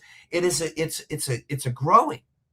It's one day after the other day, after the other day, after the other day, and our consciousness grows and expands and grows and expands. And it's the same thing with how you learn, how you grow. It's like learning math. You have to learn addition, subtraction, division, multiplication right on the front end before you can ever start getting to quadratic equations and the square root of numbers, right? You got to learn the basics first. And that's what's happening right now in the world. And you're learning the basics. What are the basics? Well, we were run on child blood money. That was one of the basics. Another basic was, everyone who runs the world is a Satanist. So all of the world's systems were based on Satanism. You see, it's just a basic. You see, and when you begin to see and find out the basics, right, you can release from those and move into a higher and higher basic, a higher and higher awareness resonant frequency, so you can springboard out of the confinement that you voluntarily subjected yourself to because you believed it. Piece by piece, show them my video on the KM. Show them my video on the KM. That usually really helps begin to break the door down to be able to see a deeper truth, a deeper principle. Yeah, there's a lot of thought in the past for sure. Okay. Yeah, could be. I've heard of that theory. Yeah, that's what I've heard too. Yeah, could be. Could be. Yeah. Spirit is density. Spirit is density. Yes. Spirit is density. Okay, should we get back onto Zen? Yeah, I agree. It used to be more, but not anymore. But I'm not on TikTok. Thanks, Chuck. All the wonderful people here. Late for me in Blighty. Until the next time, look out for yourselves and each other. Blessed be, speed and light, and good night. Thank you for being here, Steady Eddie. Sorry it's on so late there, buddy. Sorry. But thank you for being here. Thank you for being here. And here's a reminder, everybody, please like and share so that those who aren't here and those who haven't experienced this will have the opportunity. Because people who follow you will look at what you like and what you share. So it's important that if the work that I'm doing here and all what we're doing here together is important to you and is making a difference in your life that's positive, please like and share. Please like and share so that others can also be a part of this and can share in this time with us together. Okay. Any questions? Should we get back to Zen? Okay, looks like you guys are good. Hi, Gretchen.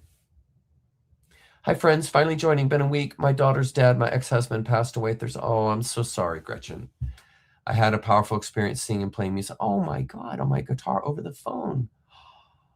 That is so beautiful. Oh, my God. That's fantastic. You were able to share that with them before they passed away. Oh, my God. That's beautiful, Gretchen. Thank you for sharing that. That's just beautiful. Yeah. Little at a time. Little at a time. Thank you, Clueless. Okay.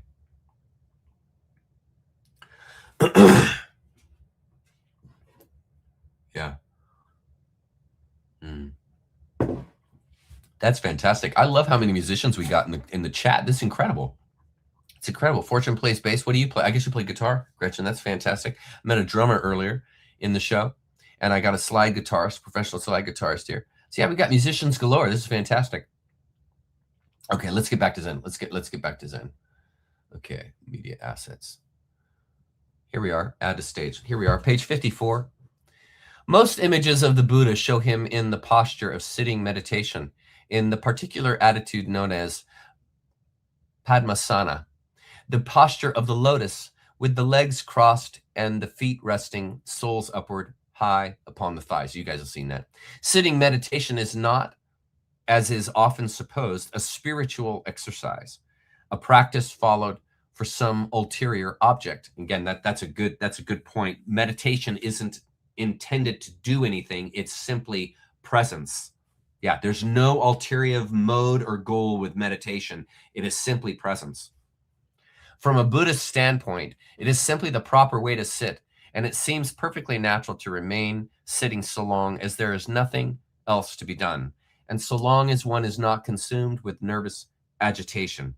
To the restless temperament of the West, sitting meditation may seem to be an unpleasant discipline because we do not seem to be able to sit, just to sit, without qualms of conscience, without feeling that we ought to be doing something more important to justify our existence. This is the person who has to sit on a tack to feel alive. Workaholics. They feel like they have to be doing something in order to feel alive. And the idea of meditation is to release from that kind of a grip on yourself. To propitiate this restless conscience, sitting meditation must therefore be regarded as an exercise, a discipline with an ulterior motive. Yet at that very point, it ceases to be meditation, dhyana. In the Buddhist sense, for where there is purpose, there is seeking and grasping for results. There is no dhyana. Let's read that again. Yet at that very point, it ceases to be meditation, dhyana. In the Buddhist sense, for where there is purpose, where there is seeking, where there is grasping for results, there is no dhyana. You see, this word dhyana, Pali, jhana, is the original Sanskrit form of the Chinese Chan and the Japanese Zen, and thus its meaning is of central importance for an understanding of Zen Buddhism. Meditation, in the common sense of thinking things over or musing, is a most misleading translation. But such alternatives as trance and absorption are even worse, since they suggest states of hypnotic fascination, in other words, being numbed out. The best solution seems to be to leave dhyana as untranslated and add it to the English language as we have added nirvana or Tao. Continuing, page 55, as used in Buddhism, the term dhyana comprises both recollectedness, smriti, and samadhi, and can best be described as the state of unified or one-pointed awareness. Interesting. The state of unified or one-pointed awareness. On the other hand, it is one-pointed in the sense of being focused on the present, since to clear awareness there is neither past nor future, but just this moment. Ekaksana, which Western mystics have called the eternal now. On the other hand, it is one-pointed in the sense of being a state of consciousness without differentiation of the knower, the knowing, and the known. A Tathagata, i.e. the Buddha, is a seer of what is to be seen, but he is not mindful or does not conceive of the seen, the unseen, the seeable, or the seer. You see, these are all contrived. So too with the heard, the sensed, and the known. He does not think of them in these categories.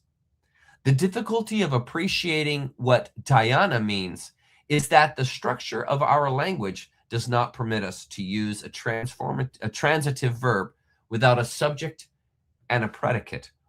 When there is knowing, grammatical convention requires that there must be someone who knows and something which is known.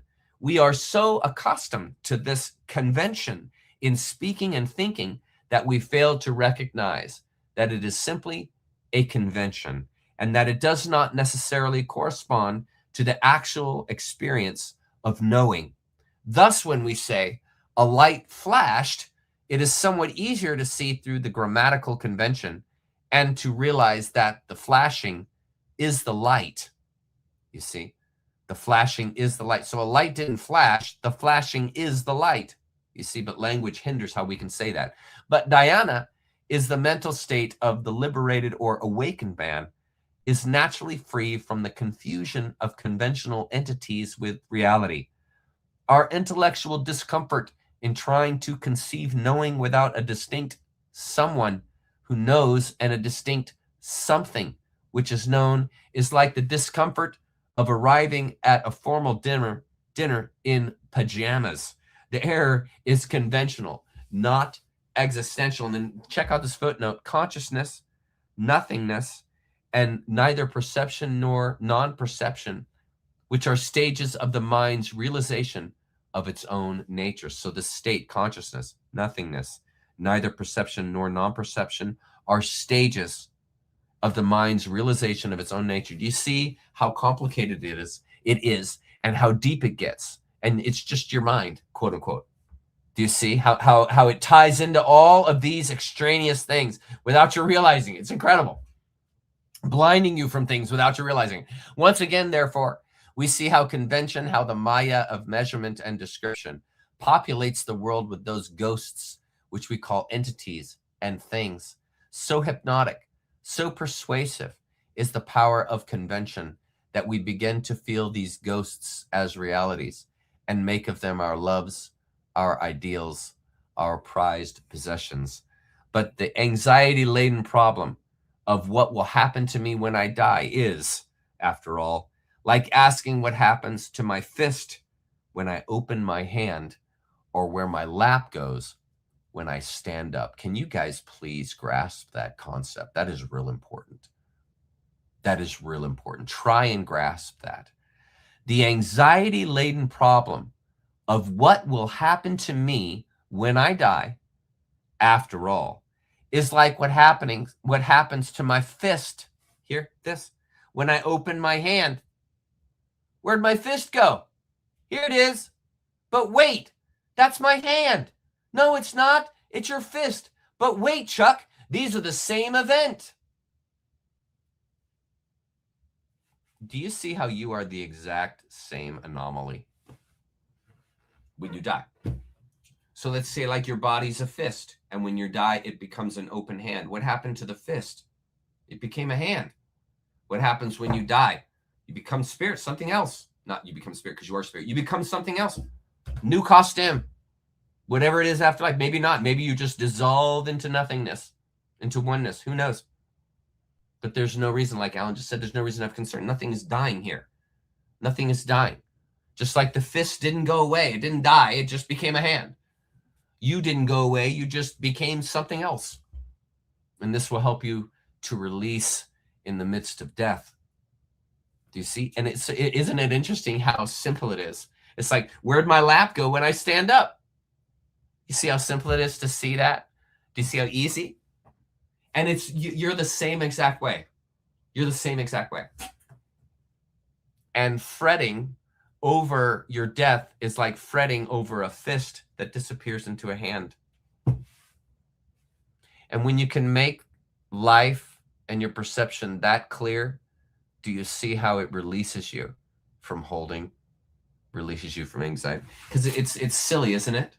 It's like, oh, no, I want to hold on to my fist. Wait a minute, where'd it go? I want to hold on to it. Wait.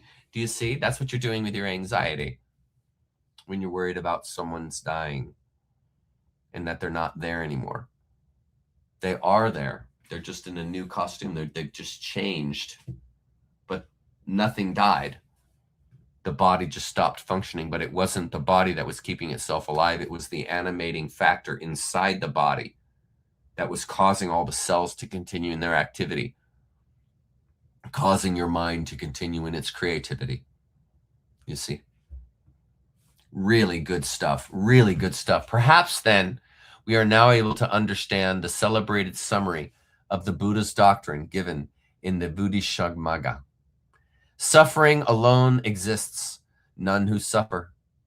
The deed there is, but no doer thereof. Nirvana is, but no one seeking it. The path there is, but none who travel it. You see, beyond words.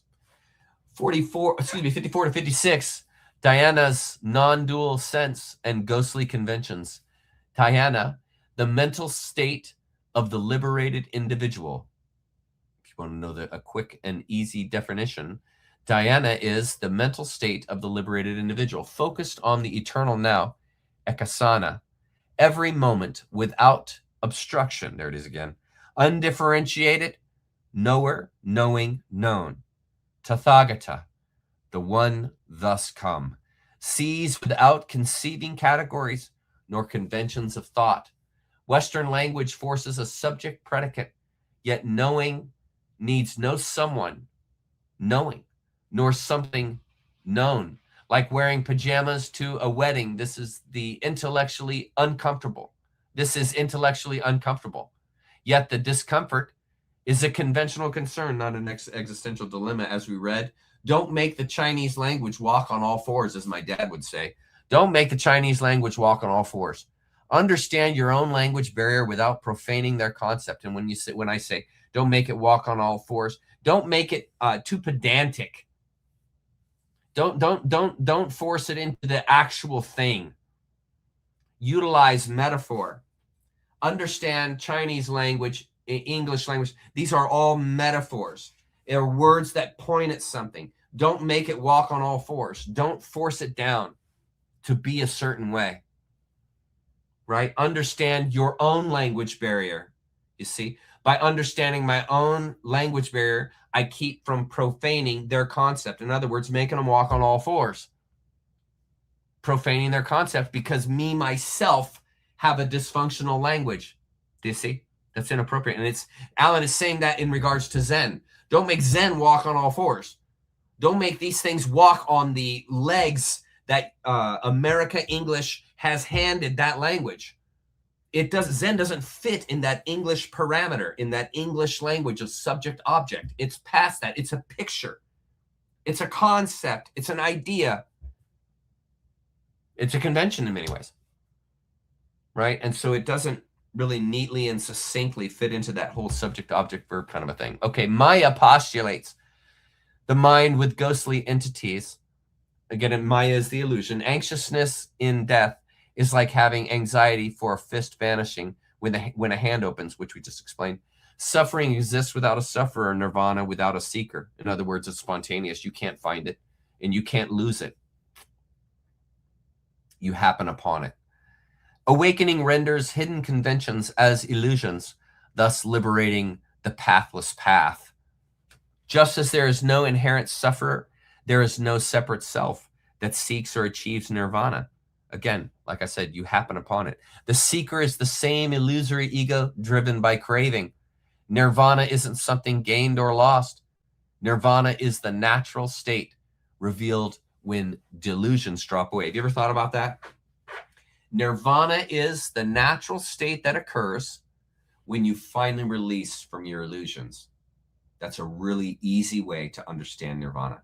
When you finally release from all the things you're holding to, from this particular kind of form of God, this particular kind of form of the way the world is, this particular kind of form of yourself. You see, the more you release from these absolutes, the more nirvana you experience. So the only quote unquote choice in the matter is to position yourself to allow the mind to release, but your mind is going to release of itself. It won't release because you think, I'm going to let that go. It happens through knowledge. The only way I was able to leave Christianity was because I became overwhelmed in an understanding of the psychology of the religion. How mentally does Christianity work? And when I discovered how it works mentally, its psychology, it became very easy to leave it because its psychology is so dysfunctional. It's an extremely dysfunctional psychology. It works through abuse bonds. It works through trauma bonding. It works through Stockholm syndrome. These are the basic psychological perspectives or parameters of Christianity. And when you learn about its psychology, how it fundamentally works in your brain, you will not be able to run fast enough from it, because it will become so clear how it's harming you, how it's separating you from God, separating you from others that don't think like you, separating you from truth that you can't see because you're so stubborn in your own beliefs. You see, it's dysfunctional at its core. And just like the alcoholic doesn't know that they're an alcoholic and behaving dysfunctionally, the Christian doesn't know that they're a Christian and behaving dysfunctionally. They have no clue. The same thing as the alcoholic. They have no clue. They're drinking the poison. The Christian continues to drink the idea that they're a sinner. They're drinking the poison. And it poisons their life in the same way alcohol poisons the alcoholic's life. It's the same thing. And they don't realize that by drinking the alcohol, you're ruining your life because you're numbing yourself out. And the Christian doesn't realize, because you're drinking in the sin every day, you're numbing yourself. You're blinding yourself from deeper truths, from deeper principles. You're blinding yourself. You yourself are your own problem. You're both the prisoner and the warden. And it's your doing. And it's clarity like that that allows you to see the truth. And then it's when you see the truth that you have all of the strength. You self-empower from learning the truth, which only I can do, which only you can do. You self-empower so that you can doubt, so that you can doubt what you've always believed.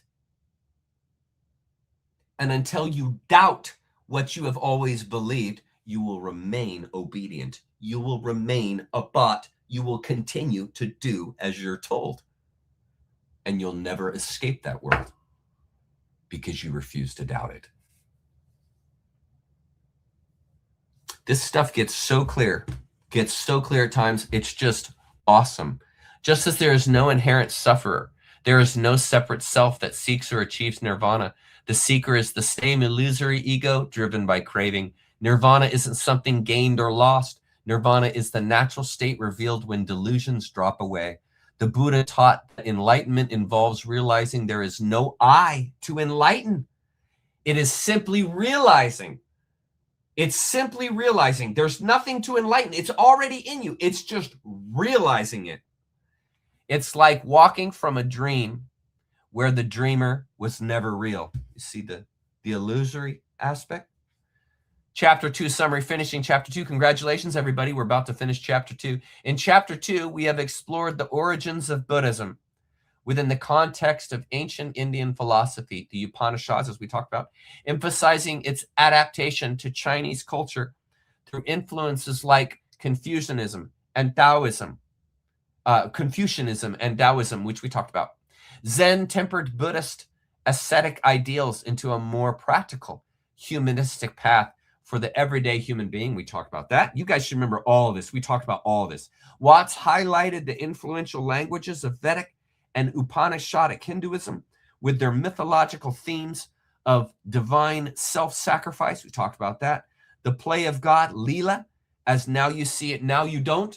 I mean, we're listening to a lecture on that by Watts right now. The non-dual reality beyond concepts and Buddhism's refinement of these Hindu ideas. Central to this is the concept of Maya, illusion, not as mere illusion, but as the conventional measurement and divisions of the fluid, impermanent world. You see the dysfunction there.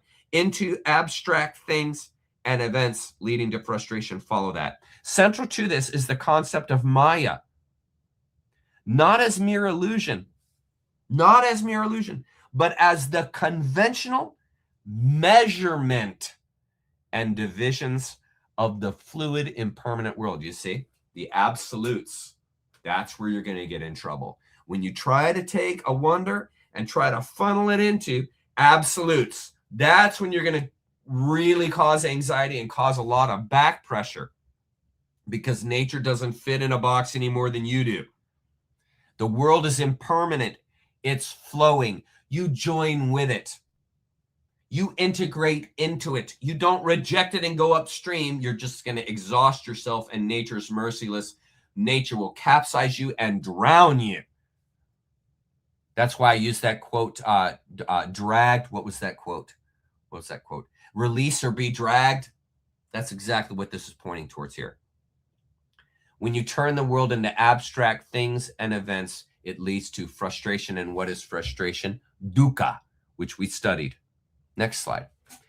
The Buddha's awakening, Bodhi, under the Bo tree, reveals the futility of grasping at life or a permanent self anatman, diagnosing suffering's cause as clinging trishna, rooted in ignorance, avidya, and prescribing its cessation through nirvana, a spontaneous release from self-frustration and the karmic cycle, samsara, and we talked about that. This is achieved via the eightfold path, which we talked about week 1, focusing on right view, action, and contemplation, dhyana, culminating in one-pointed, non-dual awareness, free from the knower-known dichotomy, where reality is experienced, here it is, as it is. That's the authentic experience. Where reality is experienced authentically, just as it is. The mind is free without conceptual overlays, and behavior is authentic. And the reason why authentic behavior is good is because you are naturally good. You are not prone to wander. You are not prone to harm. You do those things because of the dysfunction of the world and mind that you're existing. But your natural, true, authentic state is pure love, pure compassion. That's your authentic state. And so all of these misbehaviors and harms and stuff that you see in the world, these are all offsprings. They're side effects of corrupt ontologies, mythologies, warmongering that has been driven into humankind since the beginning. And that's why humanity behaves like it does. That's why people do what they do that's harmful to others, because they don't have that deeper perspective. They don't have that sense of things that is past the surface coating. And so therefore, the love and compassion that undergirds all things, the love is inaccessible, because their mind has been captured and it doesn't allow their eyes to see the truth that is right in front of them. And you see how the Khazarian mafia twisted the world so that the evil that is right in front of you wouldn't be seen? Do you see how they've performed the same trick? And they've turned the world into evil by blinding you from the perfection that it is. And they've done that with words, with egregores, with fear, with cons, with religion, with bad science, and horrifying medicine. Horrific medicine. You see, this is how they've done it. This is how they have confined and tricked the world. This is encapsulated in the paradoxical verse, suffering exists without a sufferer. You see? Do you guys follow that? Suffering exists without a sufferer because there's no I. The suffering exists because of the mind, not because of the I. There is no I. The suffering exists, though, because it's in your mind. That's what that's saying. Suffering exists without a sufferer. Nirvana without a seeker. Doing without a doer. Right? Because there is no doer in the virtuous behavior. There's nothing doing. The virtuous behavior is the heart. There's no doer. Virtuosity happens, but there is no doer. Do you see? Because there's no purposed mind, intention. Because the virtuous action is the one that isn't thought about. That's why when the child's about to get hit by a bus, the virtuous individual will run and save the child, will put themselves, jump in front of the bus to save that child. Now, if they thought about it, they wouldn't do it because they know, well, if I do that, I'm going to die. But the virtuous action, there is no thought. They immediately, you see the bus coming, you see the child in the street, and you run. You run to save that child. And you run right in front of the bus. You see, no thought. And that is your natural action. It's not until you think about it, it becomes unnatural, that you'll stop yourself. It is your natural action, your natural compassion that sees that little child is about to die. And the compassion inside of you says, nope, not going to happen. And it's not a thought. It's a movement. The thought no and the going is one movement. Like you see the object and you feel the object. It's one movement. See this child, move to the child to save the child. It's one event. No thought. No thought. And that's what saves a child. And this shows you that you're inherently good. You're not a sinner. You're inherently good. Your natural, authentic, first cause action is to save the child. It isn't until you think about it. It isn't until you start questioning morals. It isn't until you start wondering about God. That's when you move in and destroy it. But the action of just the movement to save the child, that's the virtuous man. That's it. That is it. That's the Tao. That is the sailor. That is the one who is aligned, and they're no longer thinking about it, man. They're no longer thinking about it. The act of compassion is the auto go-to, the auto function. And that is your true essence, your true humanness. It's your mind that keeps you from it, friend. It's religion that keeps it from it. Religion tells you that you're separate. Religion tells you that you're a sinner. Religion tells you that you're going to be prone to wander. You've been programmed to think that way, friend. Your natural go-to, your natural aspect is compassion, 100% love, 100%. Your mind has been defiled by the losers that run the world. That's all that's happened. And they give you a bunch of crap. Now we will start with chapter 3 next. Let's go to chat and let's see how you guys are doing in comments. Okay, I'm gonna go to the bottom. There are another 300 comments. How you doing? This is incredible how you guys are going. All right. Nice. Thank you for this, High Verbal. I really appreciate that insight. Hang on. Bodhi, short for Bodhitaru, Bo tree, literally tree of wisdom or enlightenment, related to the Sanskrit Buddha, awaken from etymology. Nice work. That's a way to use AI to our advantage. Nicely done, High Verbal. Well done. Yes, it is 100%. 100%.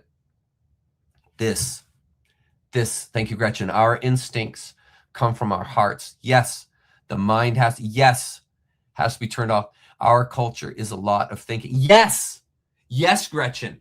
Yes, our culture is obsessed with thinking, obsessed with planning, obsessed with doing. Yeah, that's why there's so many drug addicts. It's an insane society. Thank you. I'm glad you dig it. I think some people got blinders on set in their ways. Sleepwalkers. Yeah, many a sleepwalker. No one who is addicted is truly seeking destruction. They're trying in a very roundabout way to find their way home. I totally empathize with that. I have had many friends who are addicted, and the only way out is love, not condemnation, not the beatings will continue until morale improves. It's tough love. That's what is necessary there. Unbridled, tough love. Yes. Did you know, King? Your gut has more neurology than your entire spinal cord. Did you know that? I learned that from my naturopathic doctor and my Chinese medicine, Jedi Master Chen. Your gut has more neurology, more neurons than your spine. Can you believe it? This is the gut mind. It's a real thing. When you feel something in your gut, that's your neurons at work, man. That's your body at work. You feel that spiritual movement. You feel that essence in your gut. That's your neurons, man. You're clued in. Your gut is clued in, man. The gut knows everything. The gut is omniscient. It knows everything. The gut is what makes baby in mama's tummy. That's why mama knows exactly how to make a baby in her tummy, or to grow a baby in her tummy, is because she has omniscience in her. It's omniscience that grows that baby. And we have it in us. It's omniscience that generates your creativity. Where does your creativity? No idea. It comes from your omniscience. You can't tell me where your creativity comes from. You can't tell me. You can't tell me where your dreams come from, but you dream them. Every night you dream them, but you can't tell me where they come from. They're coming from your gut. They're coming from your gut. Yeah, some do know that they're addicted. Some do know. It was a choice I made to continue my career. I knew I was going to have to struggle through misery to relieve myself that choice. Yes, that too. But oftentimes, I have met many an alcoholic, and they don't even know they're an alcoholic. They don't even know it. They're full-blown alcoholic and completely oblivious to this.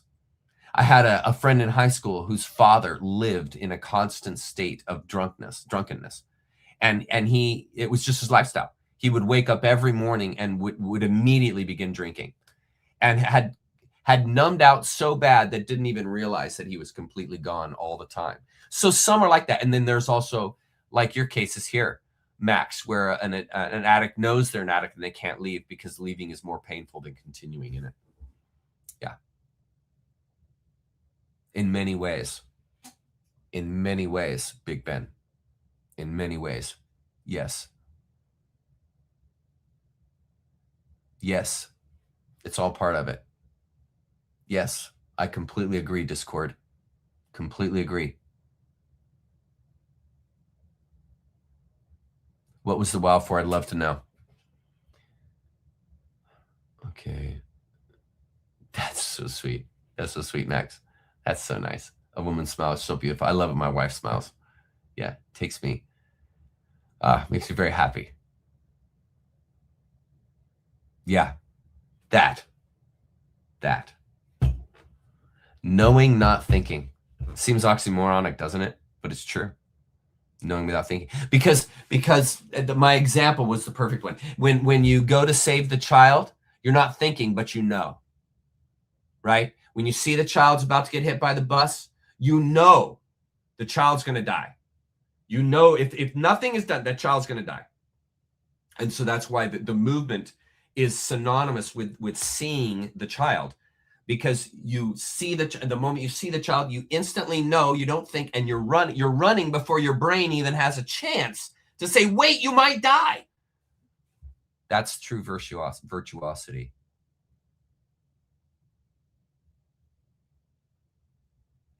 Thanks, Stacey, for that clarification. I appreciate it. I do say tummy, and that is incorrect in physiology. You are correct. Sorry. Don't mean to be incorrect physiologically. Here we go. Recently got invited to a survivor group that is Christian, not resonating. Happy to be here. Glad that you're here. I'm glad you can resonate here. Yeah, true that. You got it, Shan. You know, Chuck. So is the essence of nirvana nothingness? If it is freedom truly, it can't be explained, can it? No, it can't. I wish to be there in this lifetime. Yeah, and we talk about that, Fortune. And it's this no mind idea. Nirvana is no mindedness. There's no mind. Nirvana isn't this state where you reach it and it's just like, oh, and you're going around and you're like singing and floating like an angel. No, dude. No. Nirvana is just this practical understanding of the world, that everything is one. There is no separation. And don't get caught up in your head with these weird illusions about the world. It's not this moment where all of a sudden, like, you never do wrong again. You see everything clearly, perfectly. You never utter another negative thing. You never have a problem. That's not nirvana. Nirvana is in the everyday practical life. In other words, what was that quote that I had? Before nirvana, you're what is it? Chop wood and set the fire, burn the fire and stuff. Before nirvana, after nirvana, chop wood, light the fire. Right? Nirvana isn't, well, I now can magically hold my hand and a fire will appear. That's not nirvana.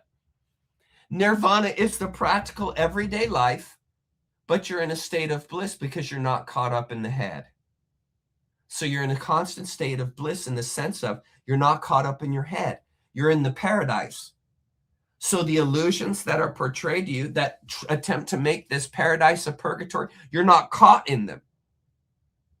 You're floating past those things. You're not caught.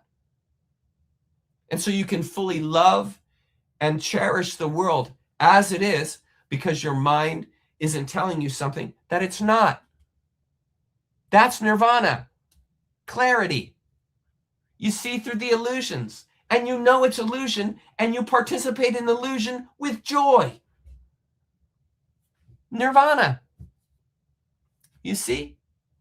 That's nirvana. Okay.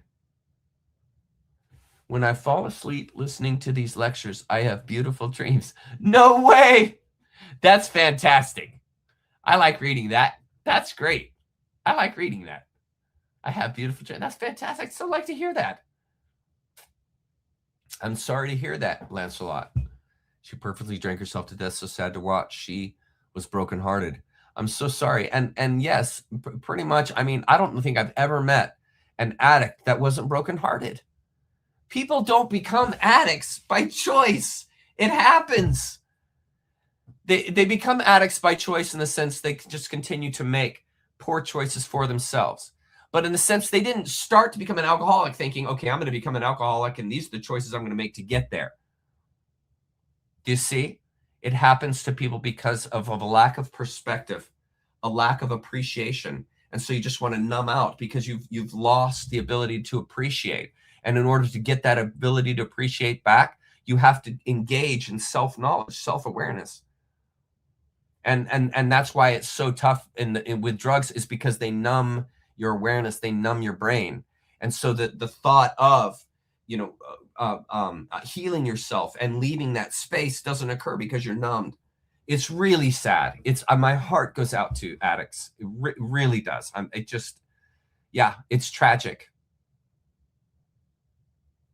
The gut comment. Yeah, right. Oh, yeah. That there's more neurology in your gut than your spine. Isn't that awesome? I learned that from my nature path. Yes. How about that, Lori? Yes, a dry drunk. That's religion. That's religion.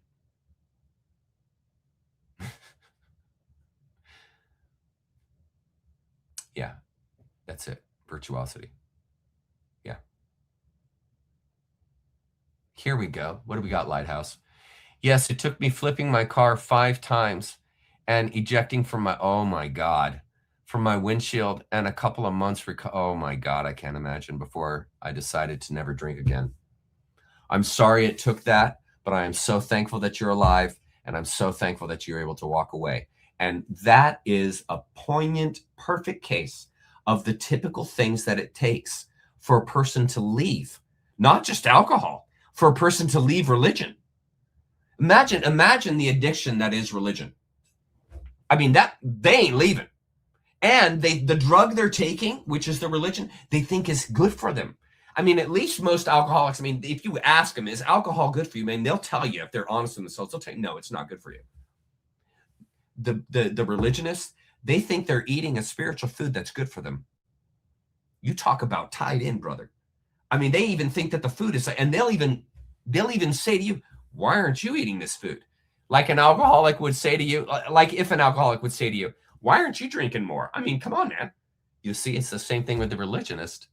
Or I should say the religionist does what the alcoholic doesn't do, which is, what's the matter with you? Why aren't you a part of this also, Ryan? Come on, man. Come on, get in the group. Let's do this to save yourself.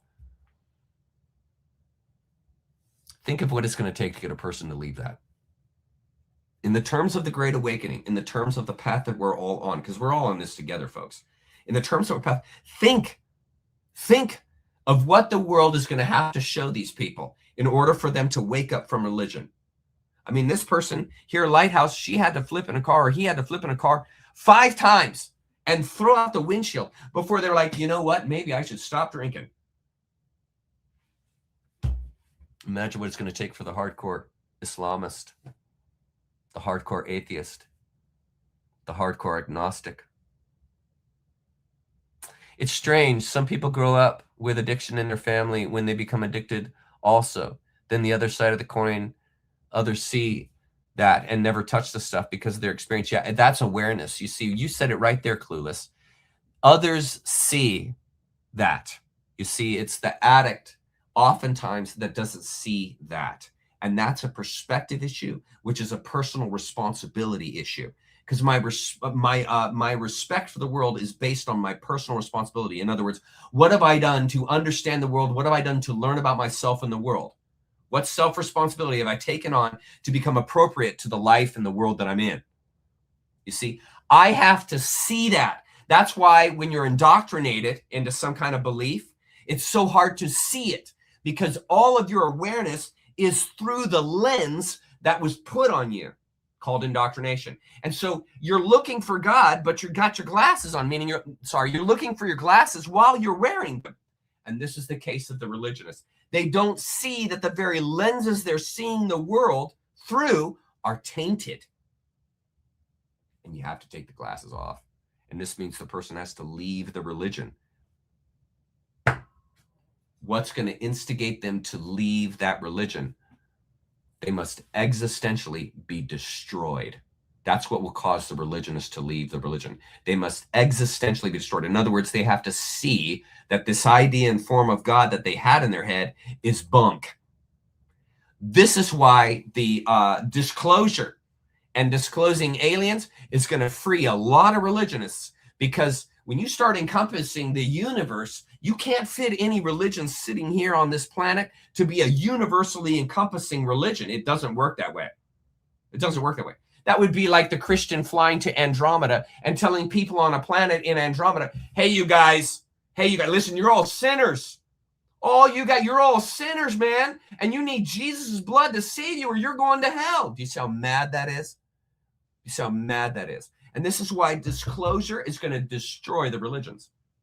Because practical thinking and pragmatic understanding will help that person understand, now, wait a minute, if there's all these life forms that are outside the planet, and there's such a thing as sin. Well, obviously, these aliens are sinning because they're killing humans. They're killing people. They have to be saved. You see, this is the madness that goes along with religion. When you try and fit it into a universal archetype, it doesn't work. It doesn't fit because the universe, the world, doesn't fit into a religion. Do you see? So disclosure is going to do a lot for our plight here. Folks that have awakened to the fact that religion is garbage. So the people that have awakened are one of the greatest things that's going to happen is disclosure, because it's going to help all the religionists who are tied in. It's going to put them in a massive car accident. It's called an existential car accident. And all of these ways that they put the world together based on this human perspective will now have to integrate this alien perspective, and these two things don't co-mix. They don't co-mix. They don't commingle. They're not friends. Existentially.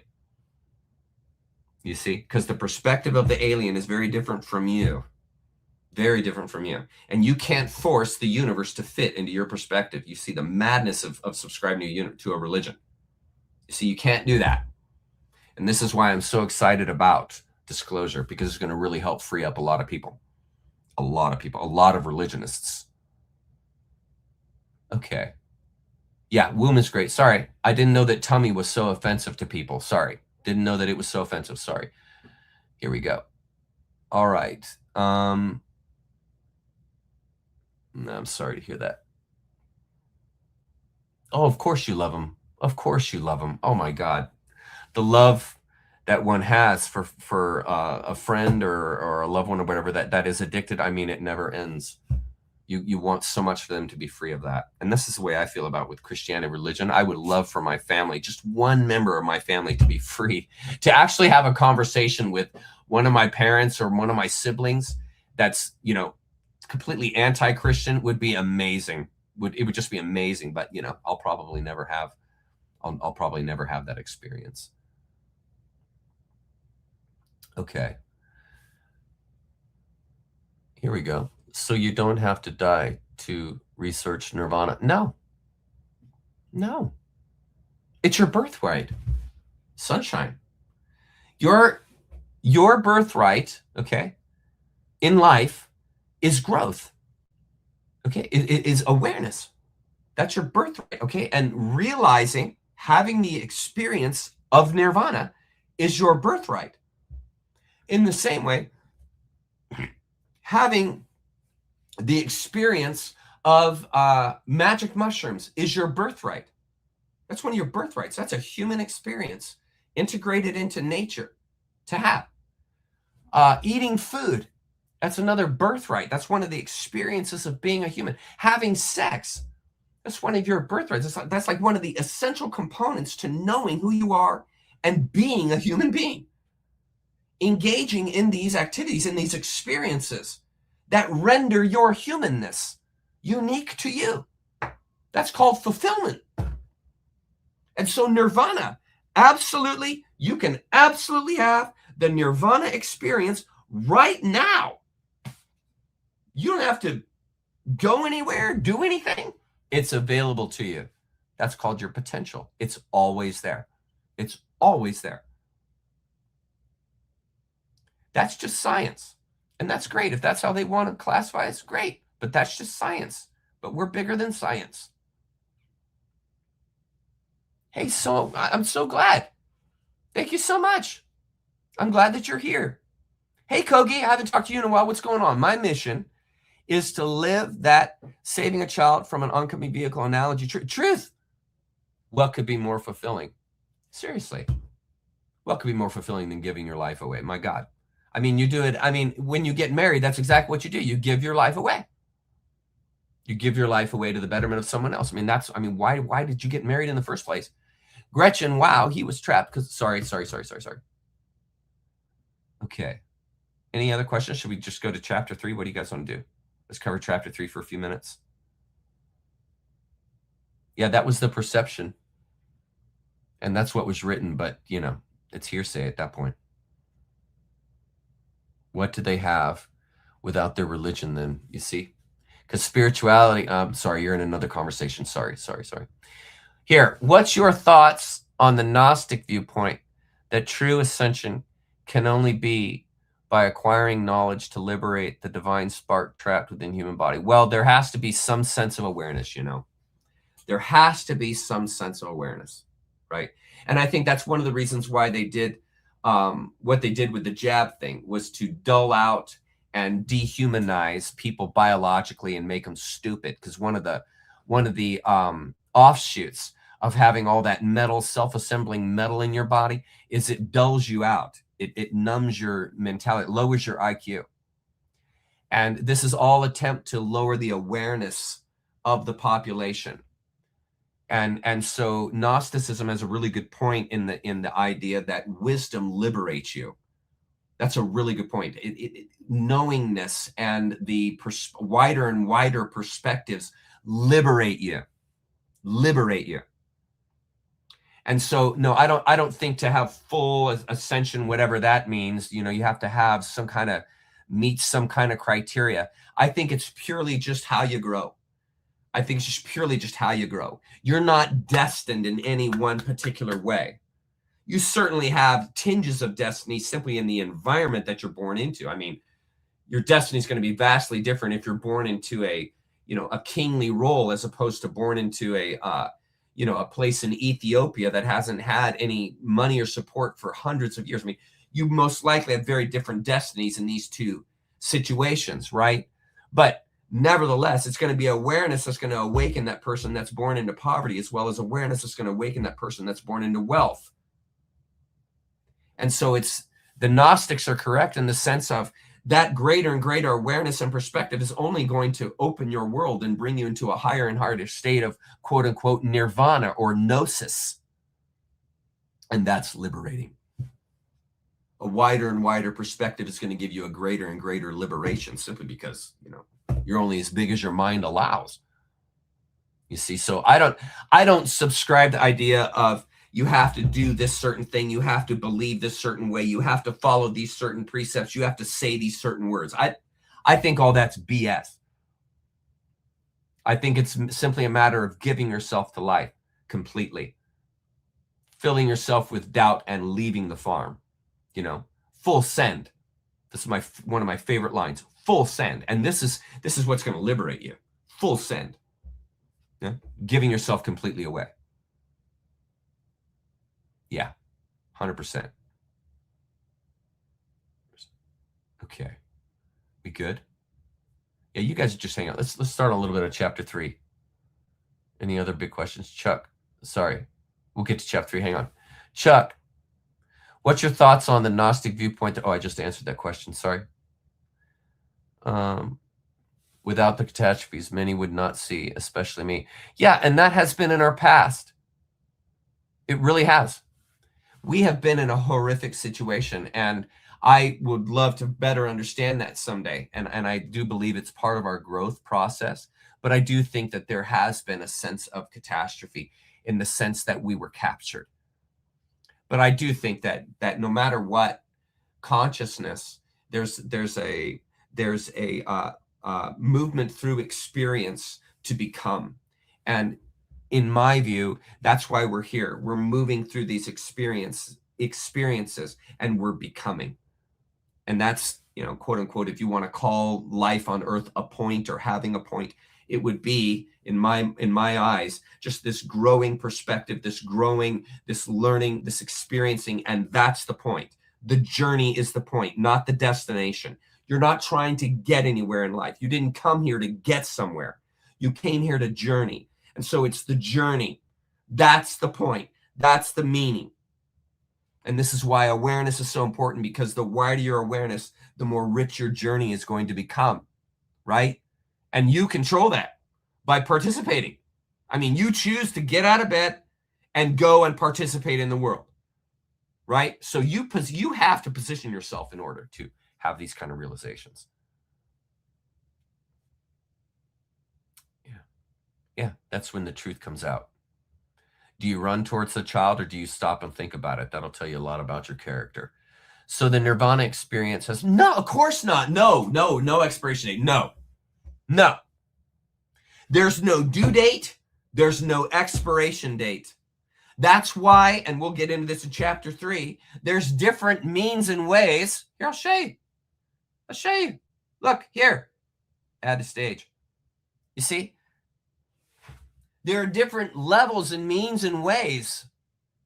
And there are similarities to Zen in these different means and ways.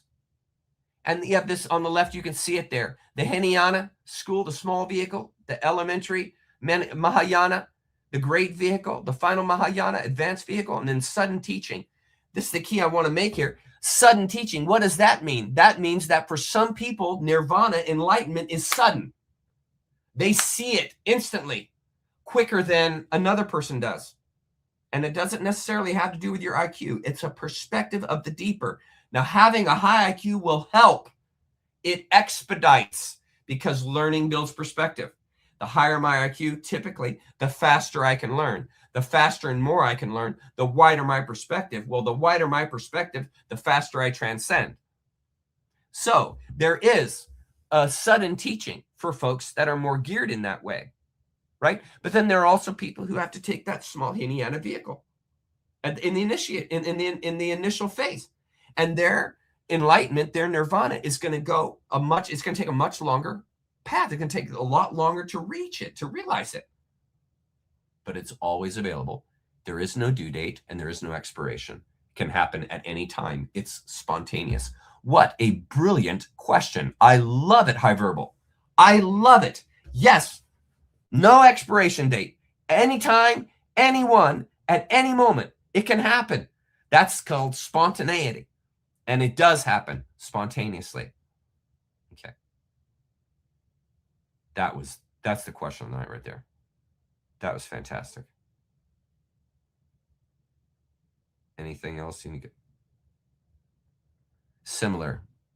Epiphany is a moment. Nirvana is a realization. Right? There is realization in epiphany, but epiphany is this moment of realization. Like when you ask that question that gave me a moment of epiphany, it's like, yes, there's no due date on this. There's no expiration. That's a moment of epiphany. The nirvana is the carrying out. The nirvana is the state of nirvana. You don't have a state of epiphany. You have a state of nirvana. And the state of nirvana is generated by perspective. And once my perspective is wide enough, I realize that state of nirvana by widening and widening and widening and widening my perspective. And sometimes that takes catastrophe to get there. Sometimes it takes glory to get there. But it's a widening and a widening and widening of our perspective. And then finally, you realize that state where you no longer refer to the mind for understanding. So you're learning new things, but you're not referring to the mind for understanding because everything you're learning is an epiphany. That's the nirvana state. deeper, deeper, deeper, deeper perspective, and it just goes faster and faster the further you get into. It's like you break through a threshold of nirvana, and it's like you're going down. You can't stop it. The compassion just starts coming out. Like I can't stop it. I can't stop loving this person. That's a good way to put it.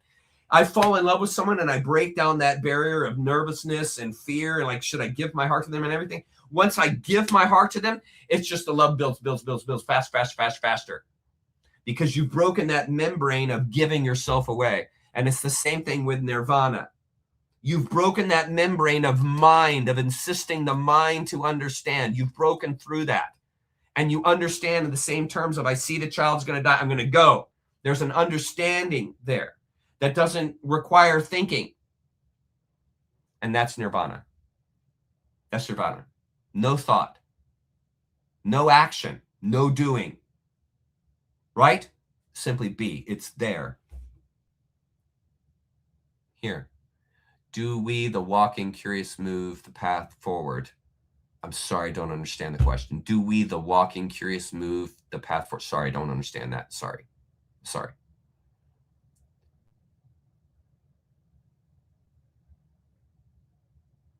It's a real, okay, I'm not going to claim that I've experienced nirvana. I'd never do that. I would never have the audacity to say that I have realized that space. Okay, so you're never going to hear me say that. What it simply is I understand it, and from the studies that I've done, is exactly how I've explained it. It's this realization of the world that doesn't require your brain to get. It's the realization of compassion for that other without having to say to yourself, I'm going to show compassion. Or I'm going to obey that verse that says I'm to love my neighbor. That's not nirvana. That's obedience. That's not nirvana. You will not find nirvana obeying. You will find it disobeying. You will find it not following the rules, not following the laws. It's past those things. It is a realization. And so you don't have to think, I'm going to love that person. It just comes out like you just naturally, I care about that person. I genuinely care about that person, not because they did something for me, not because they look a certain way, not because they're from a certain place, not because they think or say a certain thing. Immediate care. Like they're a human being. I love them. I care for them. If they're in trouble, I'm going to help them. You know, that's called being a human. That's the nirvana state. Being a human being, 100%, you're in the state of nirvana. You're in the state of nirvana. When you're 100%, like your brain is no longer in the way. It's just a faculty that helps you get to where you need to go, but it's not in the way. And it's that realization without having to think about it. It's that care you have for anyone, and never, if someone disagrees with you and they say something that normally would offend you, and you're like, okay, I see what you're saying, and change this. It's like, a couple of weeks ago, someone posted in chat that I was a crap teacher. They said, you're the worst teacher, that I've ever seen, kind of a thing. A person who has this state, that realizes they're not offended by that statement. That person is welcome to think I'm a crap teacher. I don't take it personally at all. I value them for who they are and the person that they are. It doesn't matter if they say that. I could care less. My value is them as a person, not in the words that they say, in them as a person. And so the words that they say are in many ways irrelevant. So I could care less if they think I'm a crap teacher. I care less. I care about them as a person. If they don't resonate with me as a teacher, great, go find another one. Or don't. Doesn't matter to me. You see, no attachment. Because I respect them 100%. And I know that my teaching is a certain way. My way is a certain way. And it's not going to be for everybody. And so some people are going to be like, dude, that guy's bunk. He's crap. He doesn't know what he's talking about. Okay. That's fine. That's the state of nirvana. You're not caught. You're nonplussed. You're just nonplussed. Someone doesn't like what you're wearing and says, man, that's an ugly suit. It's like, okay, great. You think it's ugly? No problem. I don't care. That's fine. You see, nonplussed. And you celebrate another success. Let's say like your friend made an investment and they asked you to get in on the investment and you didn't do it. And they made millions and millions of dollars off of it. Celebrate that with them. Even though you could have done it, Don't sit in the negativity. That's your brain wanting that feeling of being wealthy. Stop that. That's selfishness. Celebrate with their success. No self. So yeah, I blew it. I didn't invest. I didn't get rich. They did, and I should have done it. Oh, well, I'm going to celebrate with them. I'm going to be happy with them. That's the state of nirvana, nonplussed. You don't take yourself seriously at all. You see, and this allows for life to be the wonder and the humor that it is. You know? It's that kind of a thing. I'm not saying that's nirvana. I'm just saying that that's the kind of thing that I've experienced since I've had this bigger perspective. It's like the negativity of the world, the seeing the crazy people in the world and not getting all hyped up and caught up in it, you know, seeing the humor in it, you know, seeing some of these clowns in freaking government that have been getting away with these crimes. It's like, it's, you know, these people are complete idiots, you know, and it's funny in many ways. Certainly not the crimes, certainly not the harsh things. I'm not saying that. I'm saying seeing them actually trying to defend themselves, seeing them actually trying to defend keeping people who have raped others and have robbed others and have harmed others, and fighting for those people not to be deported, but fighting for them to stay in the community and not arrested and not imprisoned, but participating and doing all their rapes, seeing them actually trying to substantiate that position. It's hilarious. It's like, you have to be freaking kidding me, man. You have to be freaking kidding me. You just see through it and you're not taken by it. It doesn't make you angry. It doesn't make you crazy. You just see it for what it is. Nonplussed. You guys are funny. Faster week on You guys are so funny. You guys are so funny. Okay, shall we get going on chapter 3 like I've said for the last 20 minutes? Fucking hell, Chuck just made me realize I've been in nirvana state most of my life. Fantastic, Ben. You got it. You got it. It's like when Lao Tzu was asked, or was it Lao Tzu? Was it? No, it was, who was it? It was that mentor for Alan Watts. Anyways, they asked him what the state of nirvana was like. He said, it's nothing new. You're just 2 inches off the ground at all times. But it's nothing new. You're just floating all the time. You see? You see? We've been sold a bill of goods. Hear this out. We've been sold a bill of goods by religion. Religion does a really good job in saying something like, hey, listen, you think like this? You believe this stuff? Here's the big whammy you get for it. Here's your big whammy. So your big whammy is now God's going to be on your side. Now you're going to go to heaven, and everybody else that doesn't think like you goes to hell. There's your big whammy. Now God's going to be on your side. It's your big whammy. That's a bill of goods.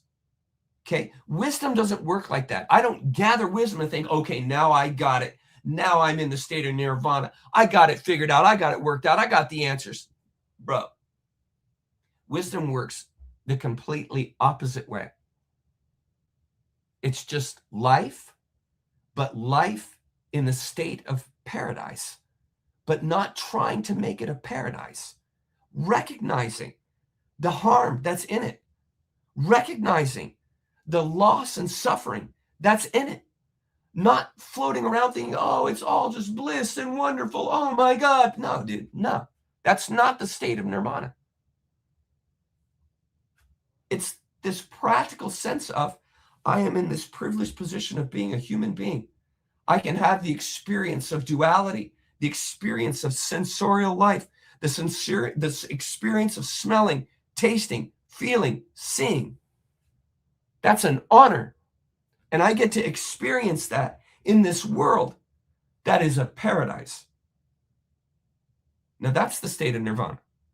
You still see the pain and suffering, but you are nonplussed about it. You certainly care. You certainly want to help, but you're not entangled. You see, being in this high spiritual state and not acting like I got it figured out. I got it worked out. I got the answer. I got the right God. That's not nirvana. Nonplussed. And so it's just this walking daily under this understanding, or within this understanding that the world is not as it appears. The world is illusory. You are not what you think you are. You are past this body. Do you see how when you begin to think like this, the world becomes a paradise? You are raising your vibration. You're not tied down. You have this creative faculty. You can become anything. You can realize anything. Knowledge is limitless. This is the state that you're in. You're in a world of sensorial wonders, the most beautiful, ecstatic things you could possibly see, could possibly feel. You have the opportunity to love others and experience the sense of love for others, as well as for yourself. You are in bliss, friend. You just don't see it. Nirvana is everywhere.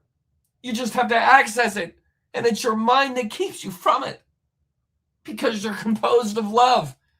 And it's these freaking KM idiots that have convinced you otherwise. It's the religions that have convinced you otherwise, that have convinced you you're not composed of love, but that you're composed of filth, that you're fallen, and that the world is an evil empire. The devil is hunting you to kill you. This is the world that has been put into people. And it zaps the love right out of it. Because people get caught up in their mind, they get caught up in their fear, and they don't see it. And so we've been sold a bill of goods that the spiritual experience is supposed to be this experience of just constant euphoria, constant elation, constant worshiping God. It's like, give me a break, man. Give me a freaking break. The spiritual experience is existing in this world and living every day in all the sensorial wonder and imaginative creative wonder and beauty that you're in. There it is. There it is. It's all there. You've been taught not to see it. You've been taught to see yourself as less than. You've been taught to see the world as fallen. You've been taught a science that bastardizes the ether. You've been taught a medicine that says you're less than, and you need all these drugs in order to be normal, in order to be okay. You've been sold a bill of goods, and it has all been sold to you so that you would not realize the nirvana, the paradise that you're in and that you are. And it worked. It's worked for thousands of years. Thousands of years.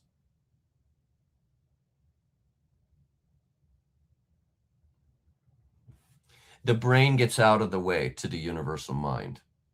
It gets out of the way to the you are the universal mind. That's called the omniscience within you. It's simply a perspective issue. The questions are incredible. It just doesn't end. Possibly, but I think a lot of what we know about him has been tainted by the KM. We are the fallen angels, fallen brethren, liquidation, fruitarian, vegetarian, carnivore fact. We are all breatharian before the 1700s. Interesting concept.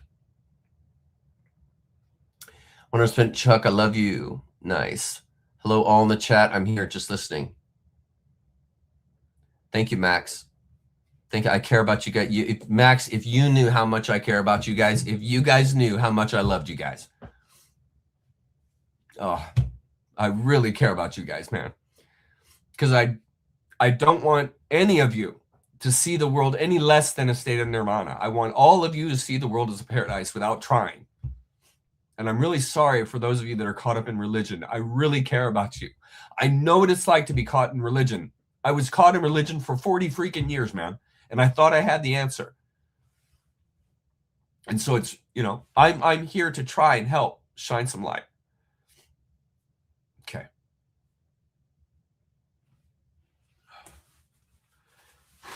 Sorry. Didn't mean to get emotional. Sorry. Okay. Love you too, King. Love you too, buddy. Yeah, love you too, Fortune. Whew, heavy. Okay, let's just get one page in on this chapter 3 thing. I worked on it so hard this week. I want to at least show you guys a page of it. Okay, here we go. So we just finished chapter 2. Here's starting chapter 3. Now, in chapter 3, we're going to be talking a lot about the Mahayana Buddhism. And so let's first start here. Let's look at what Mahayana Buddhism is, because Mahayana Buddhism is really what undergirds Zen. One of the two major traditions of Buddhism, Mahayana Buddhism, now practiced in a variety of forms, especially in China, Tibet, Japan, and Korea.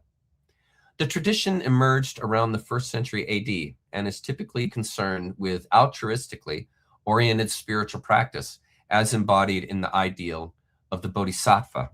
Compare with Theravada. Now, Theravada here on the left. Now, you guys know, before we get to that, you know the Bodhisattva is the one that withholds their, that's the Buddha, that withholds their nirvana, or they withhold, going into that higher and higher state, off the planet. They withhold that to return back to others, the world that they left, in order to help awaken those that are still asleep in the world that they left. So the Bodhisattva in excuse me, the Bodhisattva in Zen is the penultimate example. The penultimate example of the enlightened one is the one that withholds their enlightenment, their transition, to come back. That's the ultimate mark of compassion. They withhold transcending, and they come back to teach those that they were a part of, that they were living with, that they were hanging out with and stuff growing up, to teach those others that haven't awakened to this deeper truth. That's the, and this is the ultimate moment or action of compassion. So that I'm holding back my transcendence, or the Bodhisattva is holding back their transcendence in order to return back, because their love for others is so great. This is the selfless individual. Okay, now that is Mahayana. That, what I just told you about the Bodhisattva, that is the thing. That's what Zen is pointing towards. That's what Zen is attempting, is for the individual to realize that state. Okay? Now, in Theravada, it's more conservative. It's more about, like they do in Confucius, it's more about law and following the practice, the asceticism, the actual practice and doing. That is the focus. Rather than in this Bodhisattva sense, this Mahayana Bodhisattva sense, which is this transition through others, through the awakening with and participating with others. The true compassion, human-oriented idea, because we as human beings, we're pack people. We do better together. We're group people. We grow, we emerge, we accomplish, we are more creative when we're together. So the whole idea is uniting. Okay, so with this Mahayana Buddhism, that's the thought. You're encouraging that togetherness, that returning, that bringing about the oneness with all. This is the core in this Mahayana. And this Theravada side is more of the doing. It's more of the actual details, the meditation, the function. You see? And so, yes, they both are trying to accomplish the same thing, which is helping yourself and helping others, but they have different ways of going about it and a different idea, finally, about it. And this is the difference. This is what Zen brings into this Buddhism side, which is this bodhisattva compassion, reaching to other side that is so attractive to me and was so attractive in this book. It really works. Zen really works for the empathetic individual, the empath. Okay, in chapter 3, Alan implores the development and core principles of Mahayana Buddhism. He contrasts the discipline with the earlier Hinayana tradition of the Pali Canon. The Pali Canon is more this orthodox, the do, the deed. Mahayana arose not from mere metaphysical speculation, but to address practical psychological challenges in achieving liberation, nirvana, or offering skillful means, upaya, that's the IQ, to make enlightenment accessible to diverse minds. You see, it emphasizes the bodhisattva ideal, where advanced practitioners delay their own nirvana to compassionately aid others, recognizing that nirvana and samsara, the cycle of birth and death, are inseparable. The cycle of birth and death. Follow. No loss. No need for attachments. No need to grab. The cycle of birth and death are inseparable. Seeking nirvana as a separate goal perpetuates illusion. And this is what we just talked about. If I pursue nirvana, it runs from me. Nirvana comes from the heart. Nirvana comes from the knowingness, not the thinking mind, the knowing heart. That's where nirvana is coming from. Not from the knowing mind. It's from the heart that knows, because the knowing mind is the thinking mind. Okay, so seeking nirvana as a separate goal perpetuates illusion. And this is the idea of moving into the flow, moving into the wu wei, moving into the waters. You're flowing with the waters, not fighting them. And this is the idea of nirvana. I am flowing with my humanness. I am naturally inclined to love, to compassion, to grace, to friendship. I'm naturally inclined to those things. Hatred, resistance, murder, these are things that I force, that I do. They don't just come out naturally. I'm trained to be a racist. I'm trained to murder and harm. I'm naturally inclined to love. I'm not. Look at the behavior of a little child. They love communicating. They love looking in your eyes and smiling and laughing. They love engaging. There's no boundary there. They're pure love. Boundaries come from egregores, from religions, from false teaching. That's how you develop boundaries. Now, in a certain sense, obviously boundaries are good in a certain sense, but not when it comes to nirvana. The whole idea of nirvana is a boundless existence. Okay, so to understand these concepts, you're really in many ways returning to your humanness. The humanness that was taken from you with egregores, religions, belief systems. These remove your humanness and turn you into an obedient bot. And an obedient bot doesn't love like a human loves. An obedient bot loves because they're told to love. That's not love. You see, a human individual loves naturally. You don't have to be taught to love. You have to be taught to hate. You see, you don't have to be taught to show compassion to someone else. This is something that comes out, the feeling that you have for them. It naturally comes out. And the more sensitive, the more aware you are, the more compassion you'll feel. And the harder you are, the less sensitive you are, the more rational you are, the more resistance is going to keep you from that space. This is why the idea of release is so important. And this is what chapter 3 is pointing towards, this whole idea of the bodhisattva. Key doctrines include Nagarjuna's Sunyavada, doctrine of the void, which dismantles all fixed concepts through relativity, revealing that nothing has independent reality. And tathata, or suchness, is the direct, non-conceptual perception of the world as it is.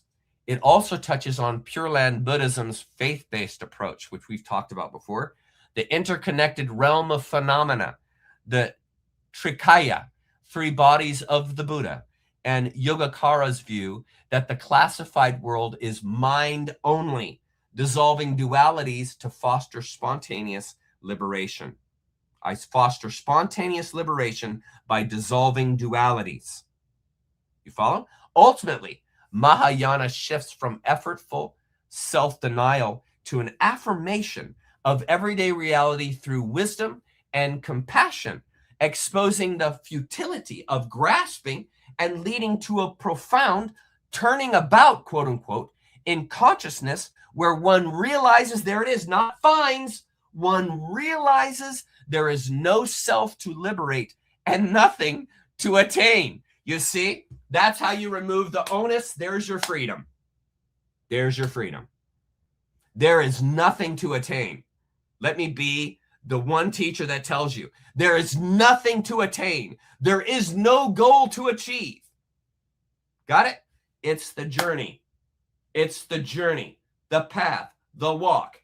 That is what is going to bring you understanding and fulfillment, not accomplishment, not destiny. The journey, the walk, right now, present, there is your fulfillment. There is your fulfillment. And when you have, right here, it shows it right here. Look. Exposing the futility of grasping and leading to a profound turning about in consciousness where one realizes there is no self to liberate and nothing to attain. This is why the person who has to sit on tax is in trouble. The person who has to sit on, remember I said earlier, there are some people, workaholics, they have to sit on tax to feel alive. This is where they can find that feeling that they're missing. It's through this realization. They've been finding awareness and realization by sitting on tax, doing. There's no accomplishment to be found there. Not in the spiritual sense, because there's no destiny to be found. You see, once they realize it's just simply the beingness, the giving of myself away, the realizing of a larger perspective that I find fulfillment, they won't have to sit on tax anymore.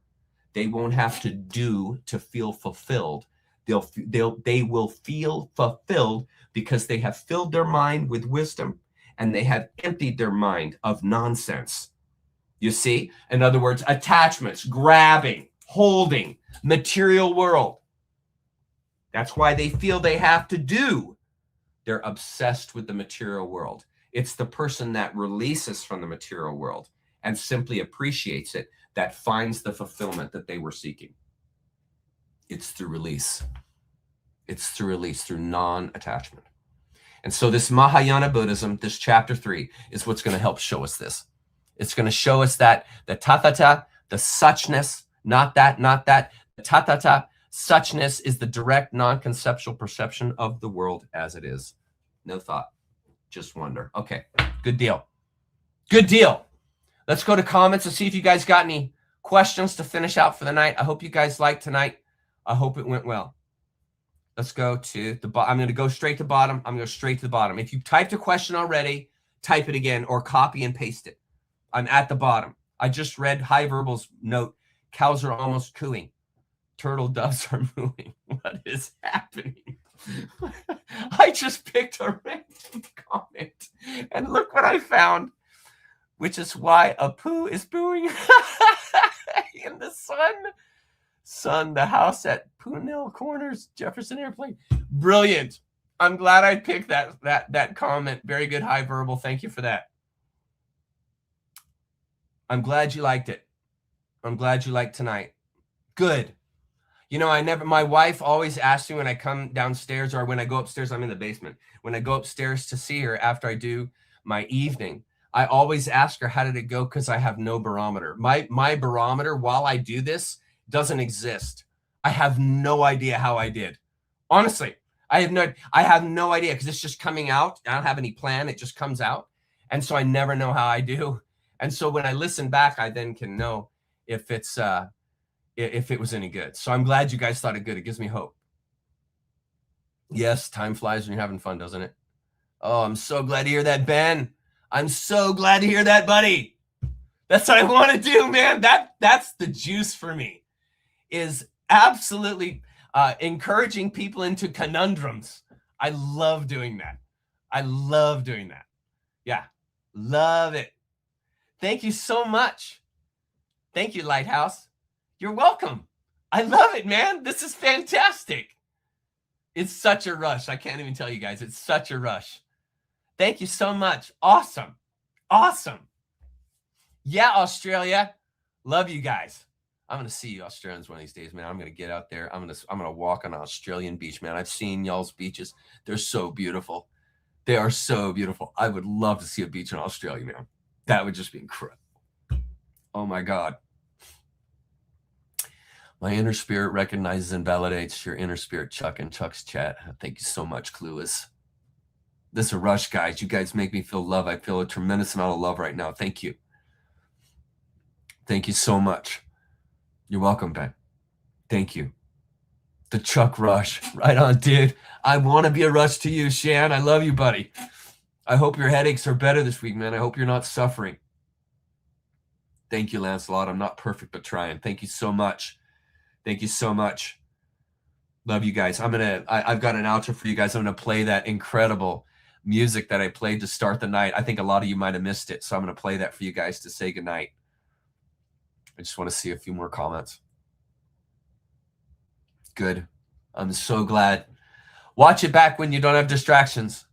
Maybe you'll hear some things you didn't hear before. I used to listen to Alan Watts time and time and time again. I literally would listen to a talk. Like if I was running and the talk ran out, I would just hit replay. He'd finish the talk and I just hit replay. And I would do that for a month. And I wouldn't listen to anything else for a month. I know that not everybody's like that, but I'm autistic like that. I can listen to the same thing over and over and over and over and over again. I don't get tired of it. So it's a benefit. Some of my autism that I got from my polio shot is a benefit to me. So I'm so happy about that. Thank you, friend. That means a lot, man. Thank you. Thank you. I really appreciate that, man. Thank you so much. Thank you so much. Thank you. Please do. Please do. Thank you so much. I'm going to leave you guys with a beautiful song. I'm going to say goodbye.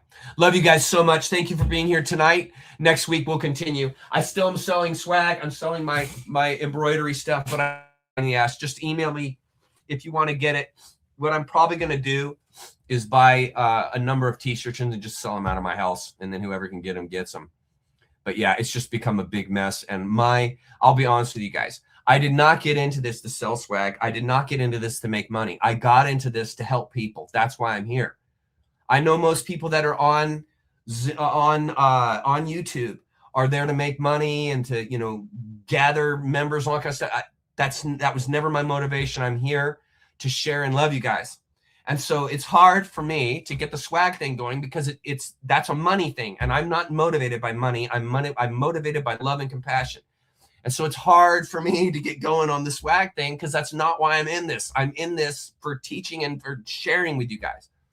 So that's part of it. And then also just the fact that it blew up in my face. I had a plan and we were going to go with the company and the whole thing blew up and it really left me wanting. And so my mindset all week is on these talks and developing these slides. And I don't want to put my mindset on other things because I want to be in on these talks and what I'm providing you guys.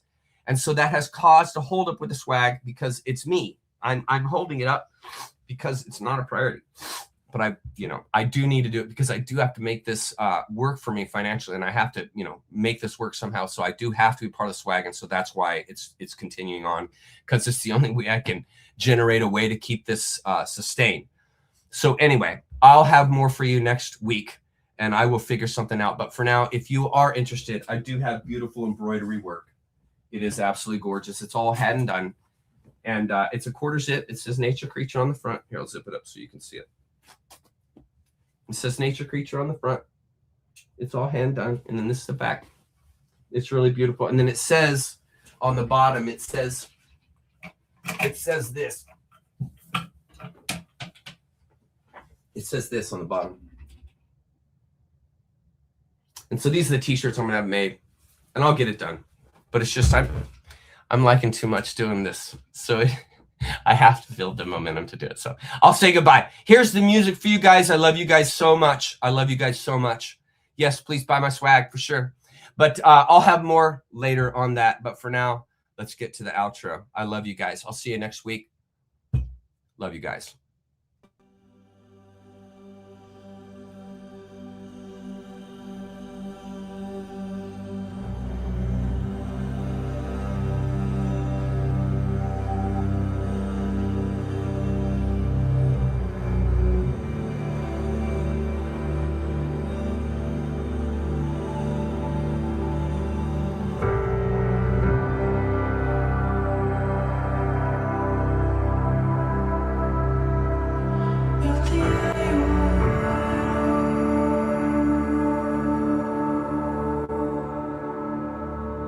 Oh,